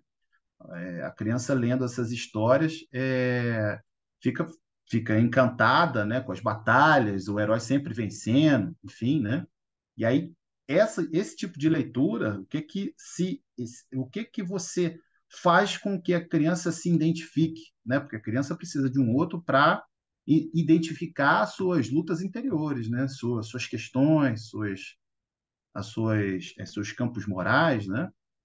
Então a criança precisa exatamente desse encaminhamento literário que não é só escrito, vale se dizer, né? Que quando você fala, você também escreve ao mesmo tempo, né? O inconsciente trabalha como uma escrita, né? Você falou em algum momento sobre vozes, eu marquei lá só falar lá embaixo, que a voz, né? Quando você dá voz ao personagem, eu fiquei com esse significante aqui na minha cabeça numa repetição, que essa voz desse personagem, você está dando voz ao personagem e escrevendo ele. Assim acontece também nos processos do nosso inconsciente, né? Seja da criança ou do adulto. Você inscreve, né? Você escreve para dentro quando você fala, quando você faz um discurso, né? Porque a palavra ela tem poder, né? A psicanálise não nega isso. Inclusive o Lacan vai fazer uma diferença entre materialismo e materialismo, né? Materialismo é a coisa dura do material, do econômico, né? A coisa é, que tem a existência, né? A mesa, a cadeira, a nossa vida, nosso trabalho, né? E materialismo é justamente essa fusão que ele faz, que é mot da palavra em francês, né? Então ele chega a dizer que a palavra é materialista, né? A palavra é material. Então, a cada discurso, você marca no corpo do sujeito materialmente, né? Então, isso é interessante, né? Porque muitas das vezes a gente acha que a gente dá um descrédito para a palavra, né? Só que a palavra, como diz o psicanalista Lacan, ela mata a coisa. Em algum ponto você tocou nisso também, né? Que a palavra é a morte da coisa, né? E que coisa seria essa? Essa coisa que não é nomeada, essa coisa que está ali como monstro e que não tem nome, né? Esse sentimento de abuso e de trauma que está num processo de é, inominável e está desamarrado das suas pulsões, né? E aí a gente não entende alguns comportamentos e algumas relações das crianças, e mesmo assim a gente quer enquadrá-las em determinadas normas, né? Então, eu fico percebendo isso também, né? Como que a palavra e principalmente a literatura é, mata a coisa, né? O Bertheim tem uma questão, né, lembrando disso, para a criança, que é o seguinte: será que eu quero ser bom? Ele coloca até essa questão para as crianças que leem essas histórias dos heróis que sempre vencem, né? Com quem que eu quero parecer, né? Será que eu não tenho, que eu estou sendo ali? Será que a criança está sendo educada dentro desse parâmetro de que nunca se perde, né? A gente pode ver isso nas escolas, né? Tem criança que ela desencadeia quase um surto se ela perder numa queimada, né? Se ela tiver ali, por exemplo, se fizer um gol, né? Ou se fizer um drible, se futebol, né? Que sociedade é essa? Que literatura é essa que a gente está produzindo, né? Produzindo nas escolas e nas circulações, né? Produzindo, consumindo e circulando, né? Em que a gente nunca perde. Mas veio a pandemia e mostrou para a gente que o quê? Que isso não existe, né? Numa sociedade que sempre quer vencer, né? A gente também, será que a gente precisa aprender a perder? Por que eu estou dizendo? Porque o infantil de cada um sempre quer ganhar. O infantil de cada um sempre quer se eternizar, né? Não tem finitude, né? O infantil não tem finitude, né?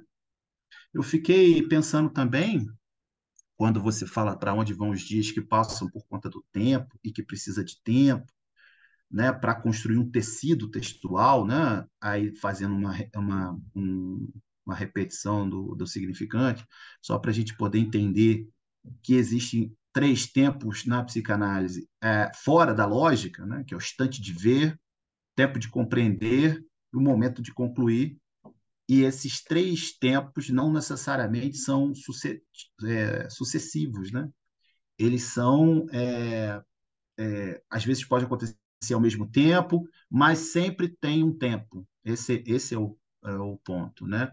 Existe o instante de você ver, que é o instante de olhar, né? Sobre o olhar do outro é que você cria as subjetividades, né? Não é sozinho que você faz isso.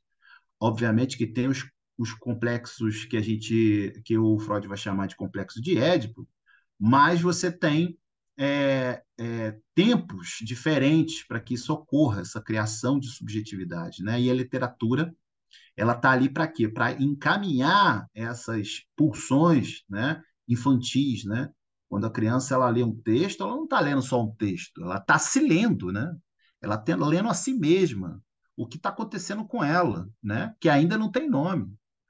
A criança não tem um repertório igual ao adulto, então você precisa emprestar a ela palavras para que ela possa tomar e fazer o que ela bem entender com essas palavras, né? Esse espaço é de extrema importância para a criança, né? Você falou também na entrevista da Ana Maria Machado que você colocou na sua dissertação, né? Qual é a história que eu quero escrever, né? E o interessante é que na história, ela diz que ele se leu pouco, né? E não entrou na história. Quer dizer, o que que isso significa? As mesmas queixas que a gente encontra clinicamente no consultório, né? O sujeito chega com uma queixa, mas chega com um sintoma, né? Por exemplo, eu tive uma febre ontem porque eu terminei o meu relacionamento amoroso. Tá, mas não foi por causa do relacionamento amoroso que ele teve febre, né? Que ele jogou para o corpo um sintoma e abriu um sintoma, né?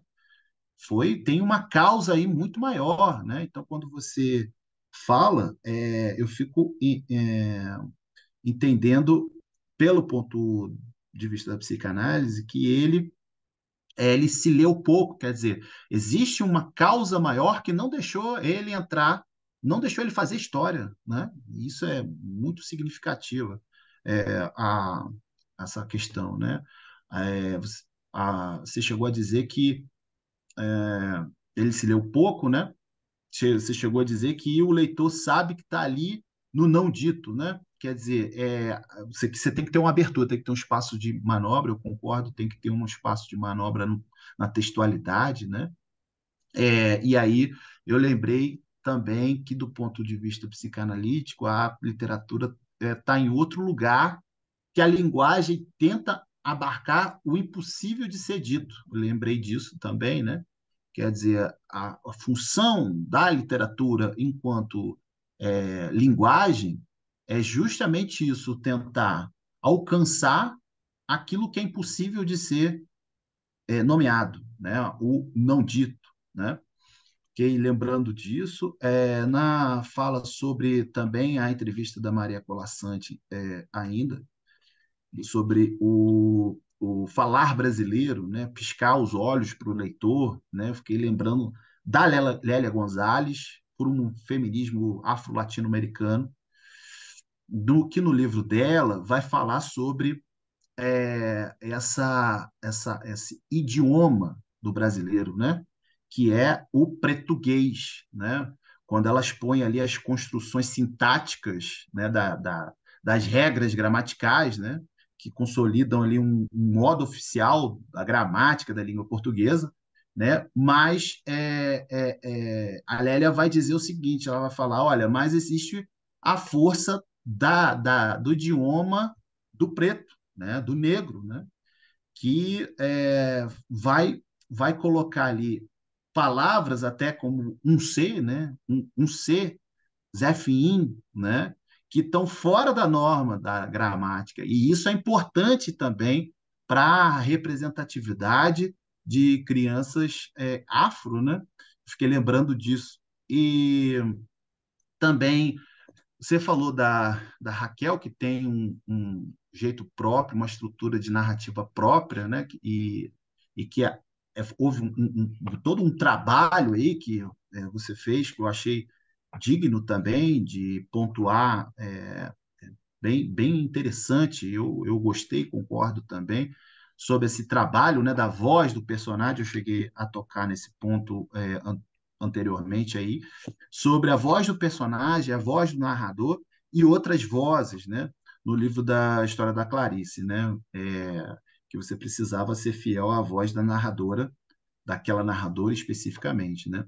E eu fiquei lembrando como que a voz se inscreve, ou seja, como que a voz escreve no inconsciente o sujeito no outro, quando você fala com a criança e a criança fala com você, né? Do ponto de vista da psicanálise, os neuróticos não sentem muito isso, mas os psicóticos, com certeza. Quando se atualiza no corpo essa troca de vozes, né?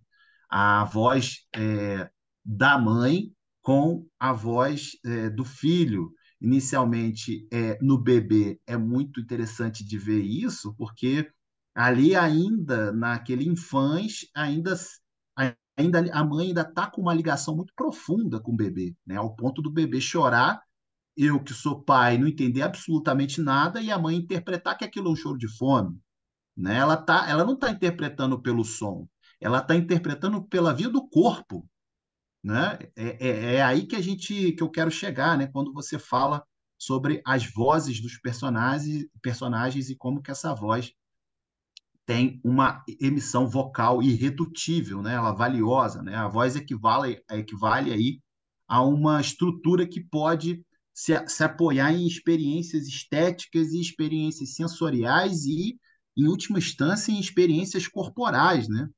Então, o corpo ouve, né? Ouve a escrita, né? Porque é o que eu volto a insistir, há uma inscrição no inconsciente, né? Há uma escrita do inconsciente na literatura, né? Então, fiquei lembrando de várias outras coisas, enfim, anotei aqui, por causa do tempo eu não vou poder me estender, né, sobre a pandemia, morte e criança, né? Por que que a gente não pode levar, por exemplo, as crianças ao cemitério? ai, que pavoroso, Ronald, você está traumatizando as crianças, mas espera aí, se você não mostra a finitude, o Uhum. limite, a castração para o infantil, como é que eu vou entender que isso existe? Porque se não fala numa sociedade obsessiva, se a gente não fala, não existe. Ou melhor, se a gente não posta nas redes sociais, não existe. Então, como é que eu vou mostrar a finitude nas redes sociais, por exemplo, se eu não posto isso? Se eu não posto que as pessoas, as pulsões têm limite, né? Que as pessoas morrem. E justamente porque as coisas se acabam, o Freud vai falar isso no texto sobre transitoriedade. Justamente porque as coisas morrem, é porque existem beleza nelas, né? Justamente porque as coisas acabam, é que os momentos têm que ser vividos, né? De uma forma mais singular, né? Então, quer dizer, a gente sempre deixando aí para depois, mas assim, que se confunde com uma sociedade imediatista, mas me parece que a gente tem que ter aí certa separação, né? Eu concordo também com você sobre a questão da palavra ser escolhida, né? A escolha das palavras, né? Do ponto de vista psicanalítico, ajuda na simbolização, né? Ajuda na elaboração, e aí veio a palavra hospital, né? Que eu fiquei lembrando lá no meu livro que a palavra hospital vem de hotel, né? Lá na Idade Média, o antigo hospital, antes dele ser transformado no que a gente tem hoje, historicamente falando, a gente tem o hospital enquanto uma casa de passagem, né? Onde você tinha ali nem uma cuidadora profissional, mas você tinha o dono da casa que recebia você para ser cuidado, ou as pessoas levavam outras pessoas que precisavam ser cuidadas para o dono da casa cuidar, né? E aí acabou se transformando num hotel, e daí veio a palavra hospital. Também fiquei achando muito interessante essa mudança de olhar, e eu trouxe a questão histórica para a gente justamente dar esse giro no olhar, né? E por fim, você falou dos escritores de devaneio, já me ganhou, eu já estou aqui sendo seu fã, já posso pedir o autógrafo nesse livro que você escreveu, claro que você vai me mandar, só porque você também citou escritores e devaneios do Freud, que é justamente essa criação literária que Freud faz, né? E faz essa conexão entre devaneio, alucinação, ao invés de você ficar, né? Isso aí fica aí para uma dica para os futuros escritores, né? Ao invés de você ficar alucinando endereçado ao outro, pega essa alucinação e bota em forma de escrita, né? A gente teria muito menos adoecidos na sociedade, né? É isso que a lição de Freud deixa ali em Escritores Criativos e Devaneio, um texto de 1908, que já fez mais de 100 anos, mas ele é muito clássico, né, em relação à questão artística e à criação do processo, o processo criativo dos escritores, né? Vai explorar aí a fantasia, o brincar, que muito foi bem dito por você, Ana, eu gostei também.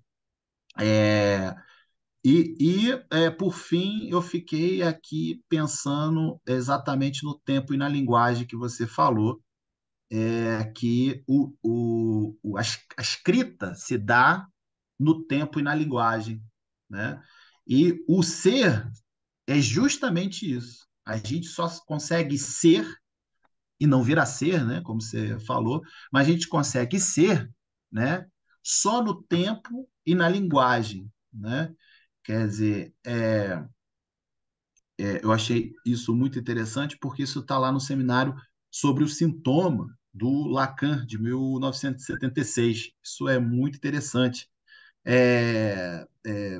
Ou seja, ele até chega a dizer que a metafísica nunca foi nada, né? E não poderia se prolongar ali para fazer tapar o furo na política com isso, né? O que está querendo dizer? Está querendo dizer que é justamente isso. O ser, a criança é, né? Dentro dos seus tempos, né? Que não são lógicos, volto a dizer, que não são do nosso tempo de calendário cronológico, né? ela produz ali uma verdade ali, né? Então, ela produz uma verdade e um saber no tempo e na linguagem, né? Eu ia falar do inconsciente estruturado como uma linguagem, mas eu vou terminar por aqui, porque senão a gente vai adentrar muito, né? E deixar aqui que o seu livro, Ana, ela ressignifica medos e traumas, viu? O seu livro sobre os monstros, né? Ela Tenho medo ressignifica, do monstro. tem o medo do monstro. Ela ressignifica violências, tanto do ponto de vista da linguagem que você utiliza, né? Como também não é que há um alívio dos traumas, não é isso, mas dá encaminhamento para os traumas, né? Ou, E, no e, e mínimo, fornece um início de fala, né? Um início. exatamente fornece aí um recurso psíquico, né, para a criança, né, ou pelo menos para aquela que foi usada, abusada, né, e sofreu violência aí, tanto psíquica, corporal, psicológica, enfim. É isso que eu queria registrar aqui. Muito obrigado, viu, Ana, pela sua fala. Eu vou entregar a fala da Tereza, o espaço de fala para a Tereza. Não sei se eu me prolonguei muito. E a Só gente pontuar, abre aí. só pontuar uma coisa, assim, se hoje eu sou escritora, assim, é porque eu queria não parar de brincar, sabe? E aí foi ficando difícil, né? Porque aí fui crescendo, fui virando adulta e já não cabia mais, né? Ficar brincando como eu brincava quando eu era criança. Então, o que que a gente faz quando a gente inventa uma história? A gente cria um mundo, né? E esse mundo da criação, ele tem que ter lógica, por mais ilógico que seja, né? Assim, o Humberto Eco fala isso maravilhosamente num livro que eu recomendo profundamente quem escreve ou quer escrever, que leiam, que é o pós-escrito ao Nome da Rosa, né? Que ele conta como ele produziu o Nome da Rosa. E aí ele fala que a gente pode construir um mundo sem lógica, mas esse mundo sem lógica, um mundo sem lógica, desculpa, um mundo maluco, assim, um mundo, né, ilógico, mas tem que ter lógica. As coisas se sustentam. Assim como a criança tem uma lógica própria, a história precisa ter uma lógica para ela se sustentar, né? Se vai ser um mundo que as pessoas andam com a cabeça no chão e os pés para o alto, esse mundo tem que ser bem construído. E o que que a gente faz quando a gente é criança, que não é construir o mundo da brincadeira? No mundo da minha brincadeira vai ser assim, então eu vou brincar com você e com a Tereza. Olha, Tereza, vale isso, olha, Ronald, vale aquilo. E a gente sabe que aquilo é um mundo e que aquela lógica vale para aquele mundo. Quando a brincadeira acaba, acaba. Então, se eu estou brincando só com a Tereza e a gente quer brincar, né, e que vai ter um pai na brincadeira, peraí, Tereza, eu vou virar o pai, você vira a mãe e o bonequinho vira o filhinho, sei lá. Aí a criança brinca e quando acaba a brincadeira, volta todo mundo para o seu lugar. A criança sabe disso, né? Então, brincadeira é uma das coisas mais sérias. E assim como a escrita para a criança é uma coisa muito séria também, né? A gente não pode esquecer que a lógica da criança não é a lógica do adulto. A gente não, o adulto, sobretudo o adulto que está escrevendo para a criança, né, precisa compreender isso. O olhar da criança para o mundo é outro completamente diferente do nosso. Então, quanto mais a gente compreende, né, melhor. Tereza, dá tempo do pessoal fazer pergunta? Claro, está na hora dos Se participantes alguém quiser e perguntar alguma coisa. escutaram você com tanta atenção, eu estou Eu observando estou vendo tudo, aqui os com comentários tanto aqui. carinho e com tanta admiração. Eu acho que a voz agora é deles. Se alguém quer perguntar alguma coisa, podem falar, sem vergonha. Depois a gente vai embora e você falando, por que que eu não fiz aquela pergunta? Né? Eu lembro que sempre gosto de falar assim, quando eu estava na faculdade, eu tinha pavor de pensar que eu ia ter que falar, sabe? Mas pavor era pavor mesmo, gente. Hoje vocês podem botar 1.000 pessoas na minha frente que eu falo, mas naquela época eu tinha pavor. E aí, só de pensar que a professora podia me chamar, eu já tremia, né? Aí a professora perguntava alguma coisa. O que que você acha do não sei o quê? Aí eu ficava respondendo na minha cabeça, né? Respondia tudo. Mas cadê a tal da coragem para falar em voz alta? Aí o infeliz do meu lado ia lá e respondia um troço muito parecido com o que eu tinha acabado de pensar. Aí a professora falava assim: Nossa, que ótimo essa sua colocação. Eu falava, que raiva, que podia ter sido eu que estava falando. E essa pessoa, né, falou a mesma coisa que eu queria falar.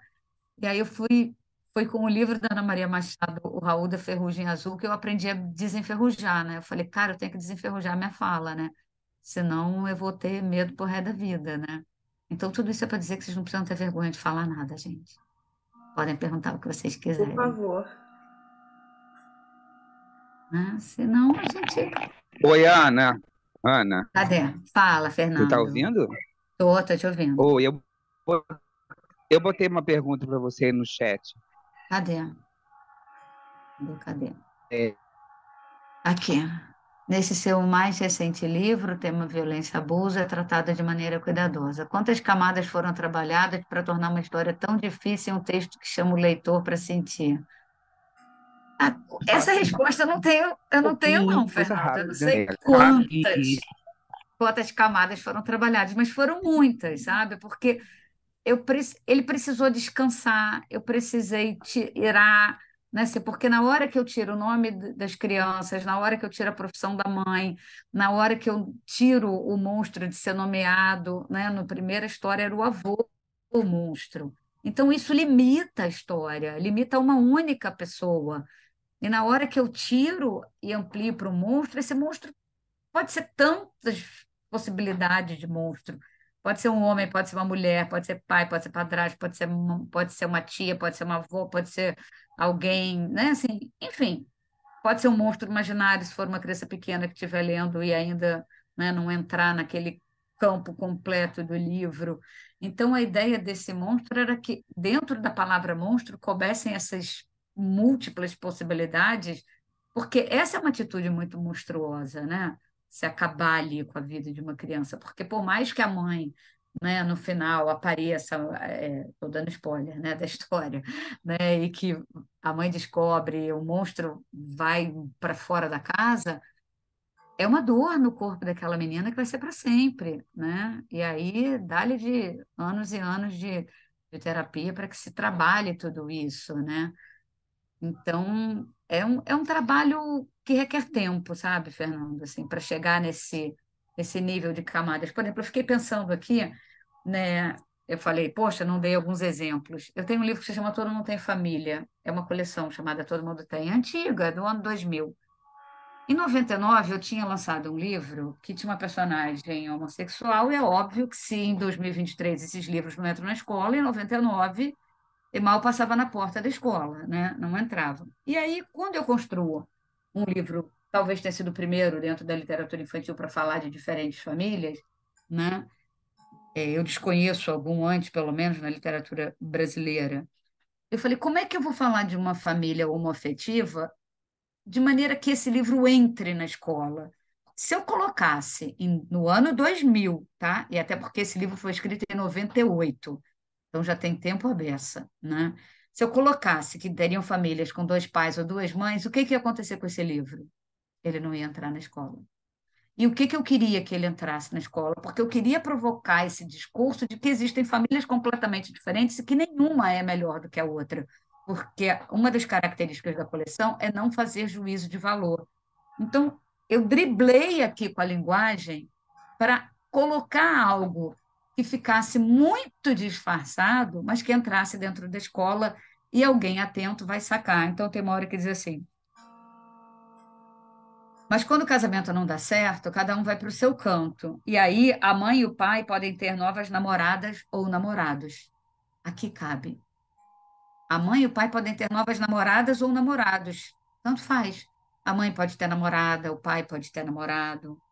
Foi uma maneira que eu encontrei de dizer, em 1998, um livro que saiu publicado no ano 2000, de dizer que poderiam ter essas relações sem que esse livro fosse barrado na porta de uma escola.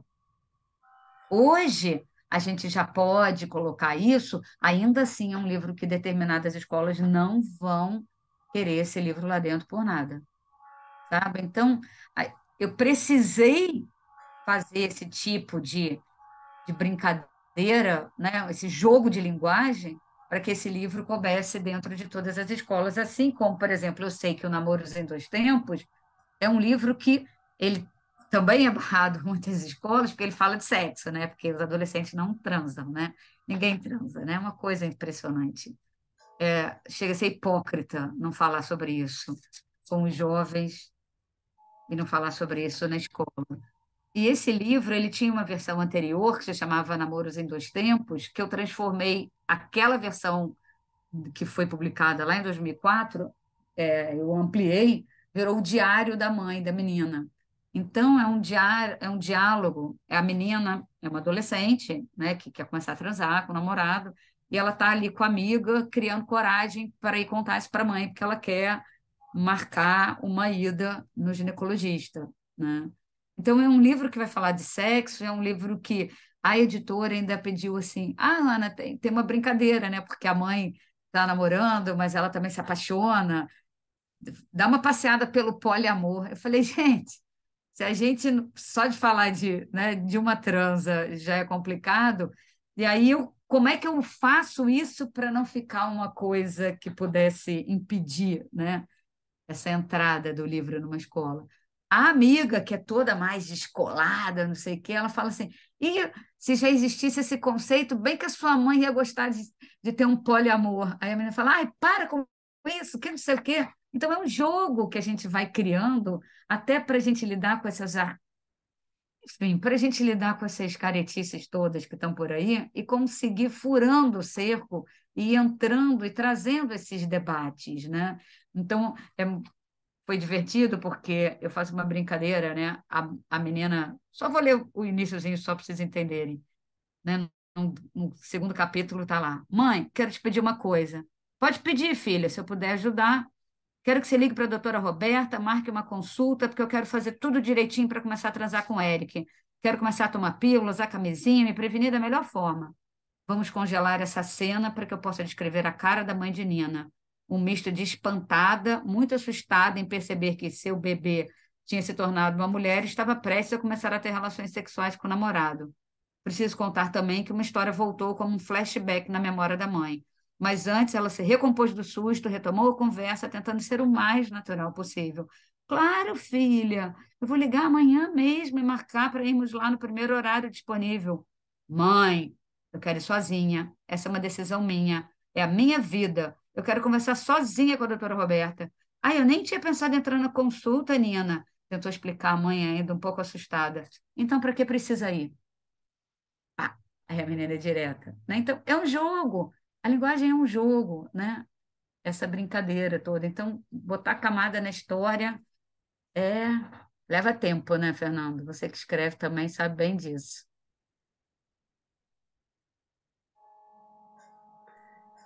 Ana, Ah, posso Fala, falar? pode? Primeiro eu quero te dizer uma coisa que você já sabe, que você superou brilhantemente a dificuldade que você tinha de falar, né, na Ah, escola. obrigada. E depois eu queria te perguntar, talvez desvie um pouco a conversa, mas eu queria te perguntar o que que você acha dessa polêmica em torno da obra de Monteiro Lobato. A tia Anastácia reforça o preconceito ou ajuda a criança a compreender as diferenças? O que que você acha a Olha, respeito disso? eu acho assim, eu não tenho um lugar de fala, né?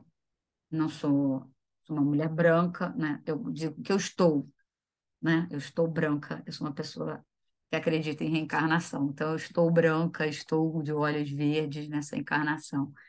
Mas eu não tenho lugar de fala nesse momento para pensar assim, o que que uma criança negra, ao ler determinadas passagens da obra de Lobato, pode sentir, né? Eu posso ler Lobato com a minha infância, vamos dizer assim, com a minha criança.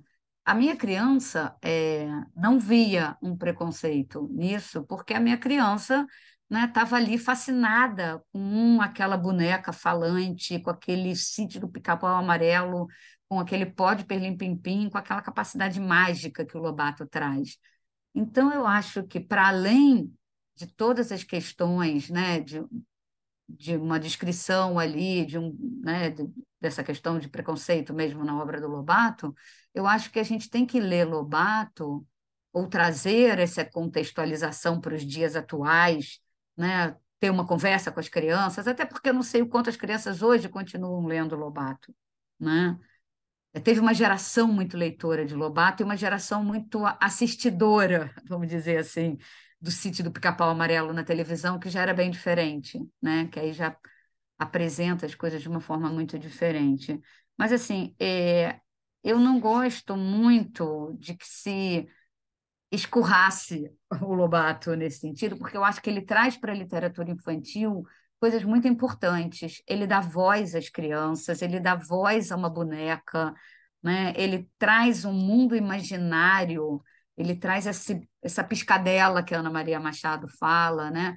De uma forma muito brilhante, assim.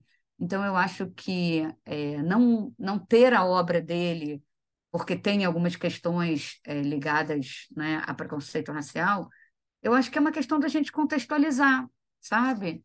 Da gente trazer esse debate, da gente conversar, da gente pensar como era, né? Como era o mundo, o que que a gente já conquistou de melhoras, o que que a gente já tem hoje, né? Uma coisa tão bonita que a gente tem na literatura infantil e juvenil hoje, que é uma representatividade de autores negros escrevendo sobre essa temática, trazendo uma reflexão. A gente tem a Sônia Rosa né, falando muito dessa literatura negro-afetiva, trazendo todo um conceito bacana para a gente pensar.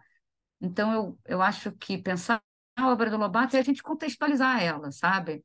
Eu não escorraçaria, sabe? Eu não tiraria dele estar ali, porque ele tem outras contribuições, sabe? Eu sou uma pessoa que eu não gosto de ou é isso ou é aquilo, sabe? Ou a pessoa é 100% ruim ou ela é 100% boa, até porque ninguém é isso, né?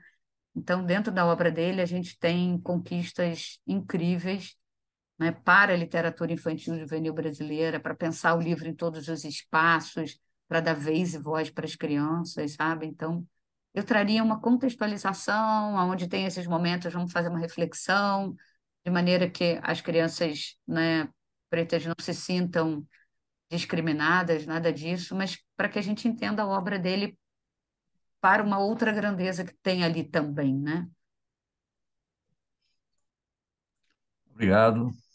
Queria Nada. cumprimentar o Ronald também pela fala, que foi muito enriquecedora. Muito obrigado. Eu que agradeço, Roberto. E se mais alguém quer falar, quer fazer alguma pergunta? Eu queria falar.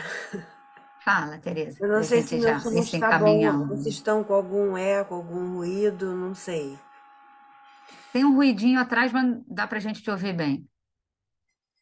Mas eu me lembro muito das palavras da Lila Maia, que ela sempre disse que a literatura salva. E até porque a literatura é a vida. A literatura começa na vida, ela não começa na imaginação do escritor, ela começa na vida. O escritor que por alguma razão ele vai se sensibilizar e vai construir uma história. E, e quem constrói essa história, que é o escritor, é quando ele aprende a usar a palavra. Aprender a usar a palavra é um dos processos mais delicados e difíceis que tem. Não é a palavra que todos dizem, não é a palavra que está aí vinculada, é a própria palavra, é a minha palavra, é a palavra que sai da minha essência. Quem escreve, eu acho que eu não gosto muito de fazer essa distinção assim muito radical, a literatura infanto-juvenil. Literatura é literatura. Grandes textos literários infanto-juvenis são lidos por todos. A Lígia Bojunga, não sei se ela pode ser, a obra dela ser classificada de alguma forma. Mas ela escreve com alma, porque ela é sensível a essa vida. E essa descoberta da voz narrativa, eu me lembro tanto, Ana, quantos anos você ensinou a gente a ter contato com a nossa própria voz narrativa. É tão fácil você pegar um livro e ler a voz narrativa de um escritor, mas a sua voz narrativa, o que você quer dizer, do jeito que você quer dizer. Como é difícil descobrir. não é a idade que se tem 70, 80, 100 anos ou mais. Mas essa descoberta é talvez assim, essa questão do Paulo Freire que ele diz que o homem tem dois partos. Um parto que é no momento que ele nasce, que é o parto biológico, e depois o parto existencial. E a gente só consegue descobrir essa voz narrativa quando esse parto existencial começa a acontecer. É uma coisa muito afetiva, é uma coisa sofrida, não é fácil. Eu penso o seguinte, eu sou escritora de livros infantos juvenis. No caso, eu estou me autoclassificando, mas eu escrevo também literatura para o jornal. Qualquer momento da literatura é uma coisa, é um momento tão difícil, tão sofrido, que a gente tem que pesquisar tanto. E olha, vou te dizer o que o Ronald disse. Se as pessoas começassem a escrever, colocar para fora no papel aquilo que eles estão vivendo, as pessoas seriam outras, porque eu sou outra pessoa depois que eu comecei a escrever. Eu sou antes e depois que eu comecei a escrever. Talvez na escrita, por exemplo, quando eu comecei a aprender a escrever, eu já estou nesse processo de aprender, ainda sou aluna até hoje, mais de quase 30 anos que eu sou aluna, eu reconheço que eu tenho que ser aluna, eu preciso ser aluna, que eu preciso aprender. Acho que eu vou aprender sempre. De repente, se eu viver 10 vidas, na 10ª, talvez eu me coloque em outra posição. Mas é um aprendizado muito delicado. Mas é muito delicado mesmo. E quando eu me lembro muito quando eu escrevi esse texto, O Labareda, foi o meu primeiro livro que a Ana me acompanhou, que foi a história de um cachorro.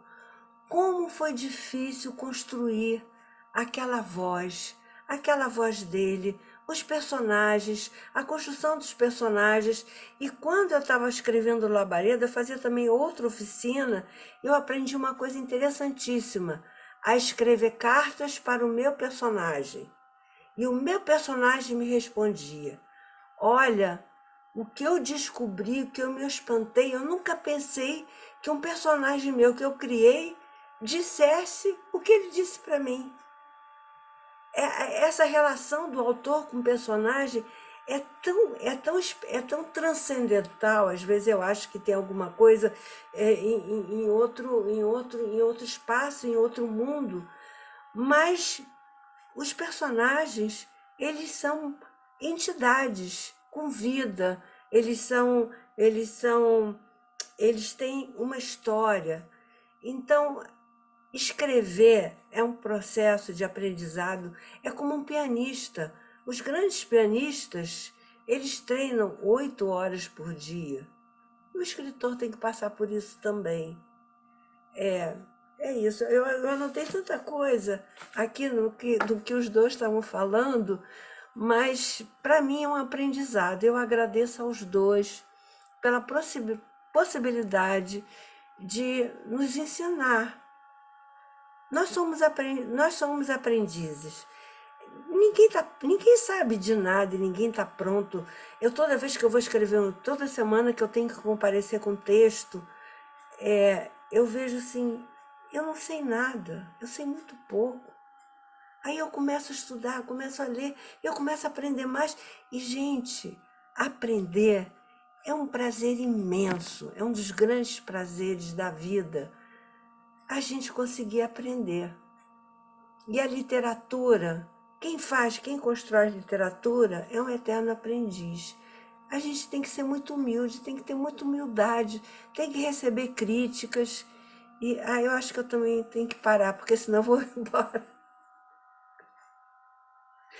Mas Isso, né, Tereza? Fica aí, quem quiser depois fazer qualquer pergunta. Eu estou nas redes sociais, vocês me acham no Instagram como Ana Cláudia Ramos, escritora. Só lembrar que meu Ana tem dois N's, né? Como quando eu era pequenininha eu falava que era Ana, né? Aí vocês me acham lá, podem mandar alguma pergunta, né? Às vezes eu posso demorar para responder, mas eu respondo, sempre respondo. E é isso, Teresa, te agradeço mais uma vez, Ronald, obrigada também, né? E E eu até uma fico, próxima oportunidade da gente estar aqui, todo mundo reunido de novo. eu fico muito feliz pela Academia de Letras. Eu fico muito feliz por ela estar viva. A academia é viva há E 70. falando de literatura infantil e juvenil, Ela está viva há 74 anos, né, Robério? Que ela está viva. Uma academia que nasceu na Praça Getúlio Vargas, debaixo das árvores. namorei muito nessa praça. E ela está viva e eu fico muito feliz de ver tantas pessoas presentes, atentas, na escuta. Eu aplaudo, eu tenho vontade só de aplaudir vocês. E olha, posso dizer, Ana, eu tenho muito orgulho de ter sido sua aluna. E vou dizer isso Ah, eu sempre. que Você é agradeço. minha Ó, a grande Sandra está mestra. aqui, Socorro está aqui, Beth está aqui, Miriam está aqui. Amiga, Todos ou né? foram ou continuam sendo, né, minhas Nós alunas. vamos ver. E eu também agradeço muito ao Ronald. Muito bom estar do lado do Ronald na academia. Eu acho que nós estamos. A academia tem uma coisa. No outro dia, nós criamos a ideia. Nós somos um por todos, todos por um. A voz de um é a voz de todos, e a voz de todos é a voz de um. Nós temos esse lema e nós praticamos isso. Nós estamos sempre Muito bem. juntos. Não, a gente tem assim, um relacionamento muito bom. É, e é isso, eu estou muito feliz. Eu estou extremamente feliz Isso com que esse. importa. E posso dizer, para mim foi um desafio. Eu nunca tinha feito isso, foi a primeira vez que eu fiz. E estou vendo todo mundo presente aí, atento. Eu só tenho agradecimentos. Obrigada. Obrigada a você, querida. Eu que agradeço, Tereza, Ana. Obrigado a todo mundo que esteve aqui. Ó, o pessoal ficou até o final, viu, Tereza? Olha aí. Né? Poxa, Não, e tá eu de acho. Quem foi parabéns. saindo foi aqui, né, explicando, mandando uma mensaginha, ou já mandaram aqui É, no E eu quero WhatsApp obrigado, viu? agradecer também. muito, mas muito ao Robério, à Ana Lúcia. Eles me dão todo o apoio. Quantas vezes nós treinamos, não foi, Robério e Ana? A gente ficava treinando, treinando, treinando, treinando. Com a Aline também. Eu Mas só para tenho nós foi muito bom agradecimentos. também. Tá ali, emoção. Parabéns, Tereza, valeu mesmo. Nós fomos suas Tchau, cobaias. Regina. Verdade. Lembrando que vai ficar Obrigada, gravado, Ana. né, Tereza? Vai ficar Vai gravado lá ser no canal do YouTube. gravado. Eu vou postar, vai ser postado. Aliás, o Ronald vai postar no site da academia. E na segunda-feira nós vamos ter outra palestra com a Sandra Ronca, que eu já vou Sobre me preparar. ilustração, né? É, é isso. Então tá, gente. Muito obrigada a todo mundo que ficou até agora aqui com a gente, né? E até uma próxima. E qualquer coisa, vocês me acham lá pelo Instagram, mais do que pelo Facebook. Facebook até tenho esquecido ele um pouco. Mas no Instagram, tô por lá, pode mandar mensagem se vocês quiserem. Tá certo. Tá bom. Então, um beijo grande, boa noite, pessoal. Beijo, Boa boa noite. noite. Tchau, Boa tchau. Tchau, noite. tchau.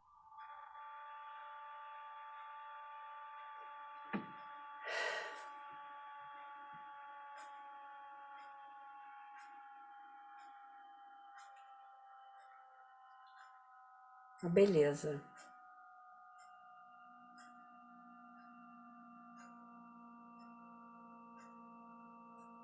A Miriam aí. A Miriam ainda tá aí. Miriam também é tudo de bom. Maravilha.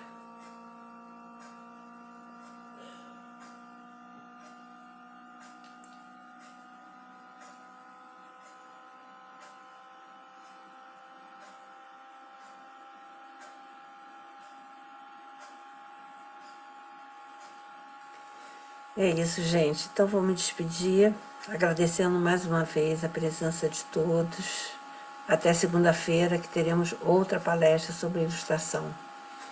como agregar valores à literatura através do projeto gráfico. Boa noite.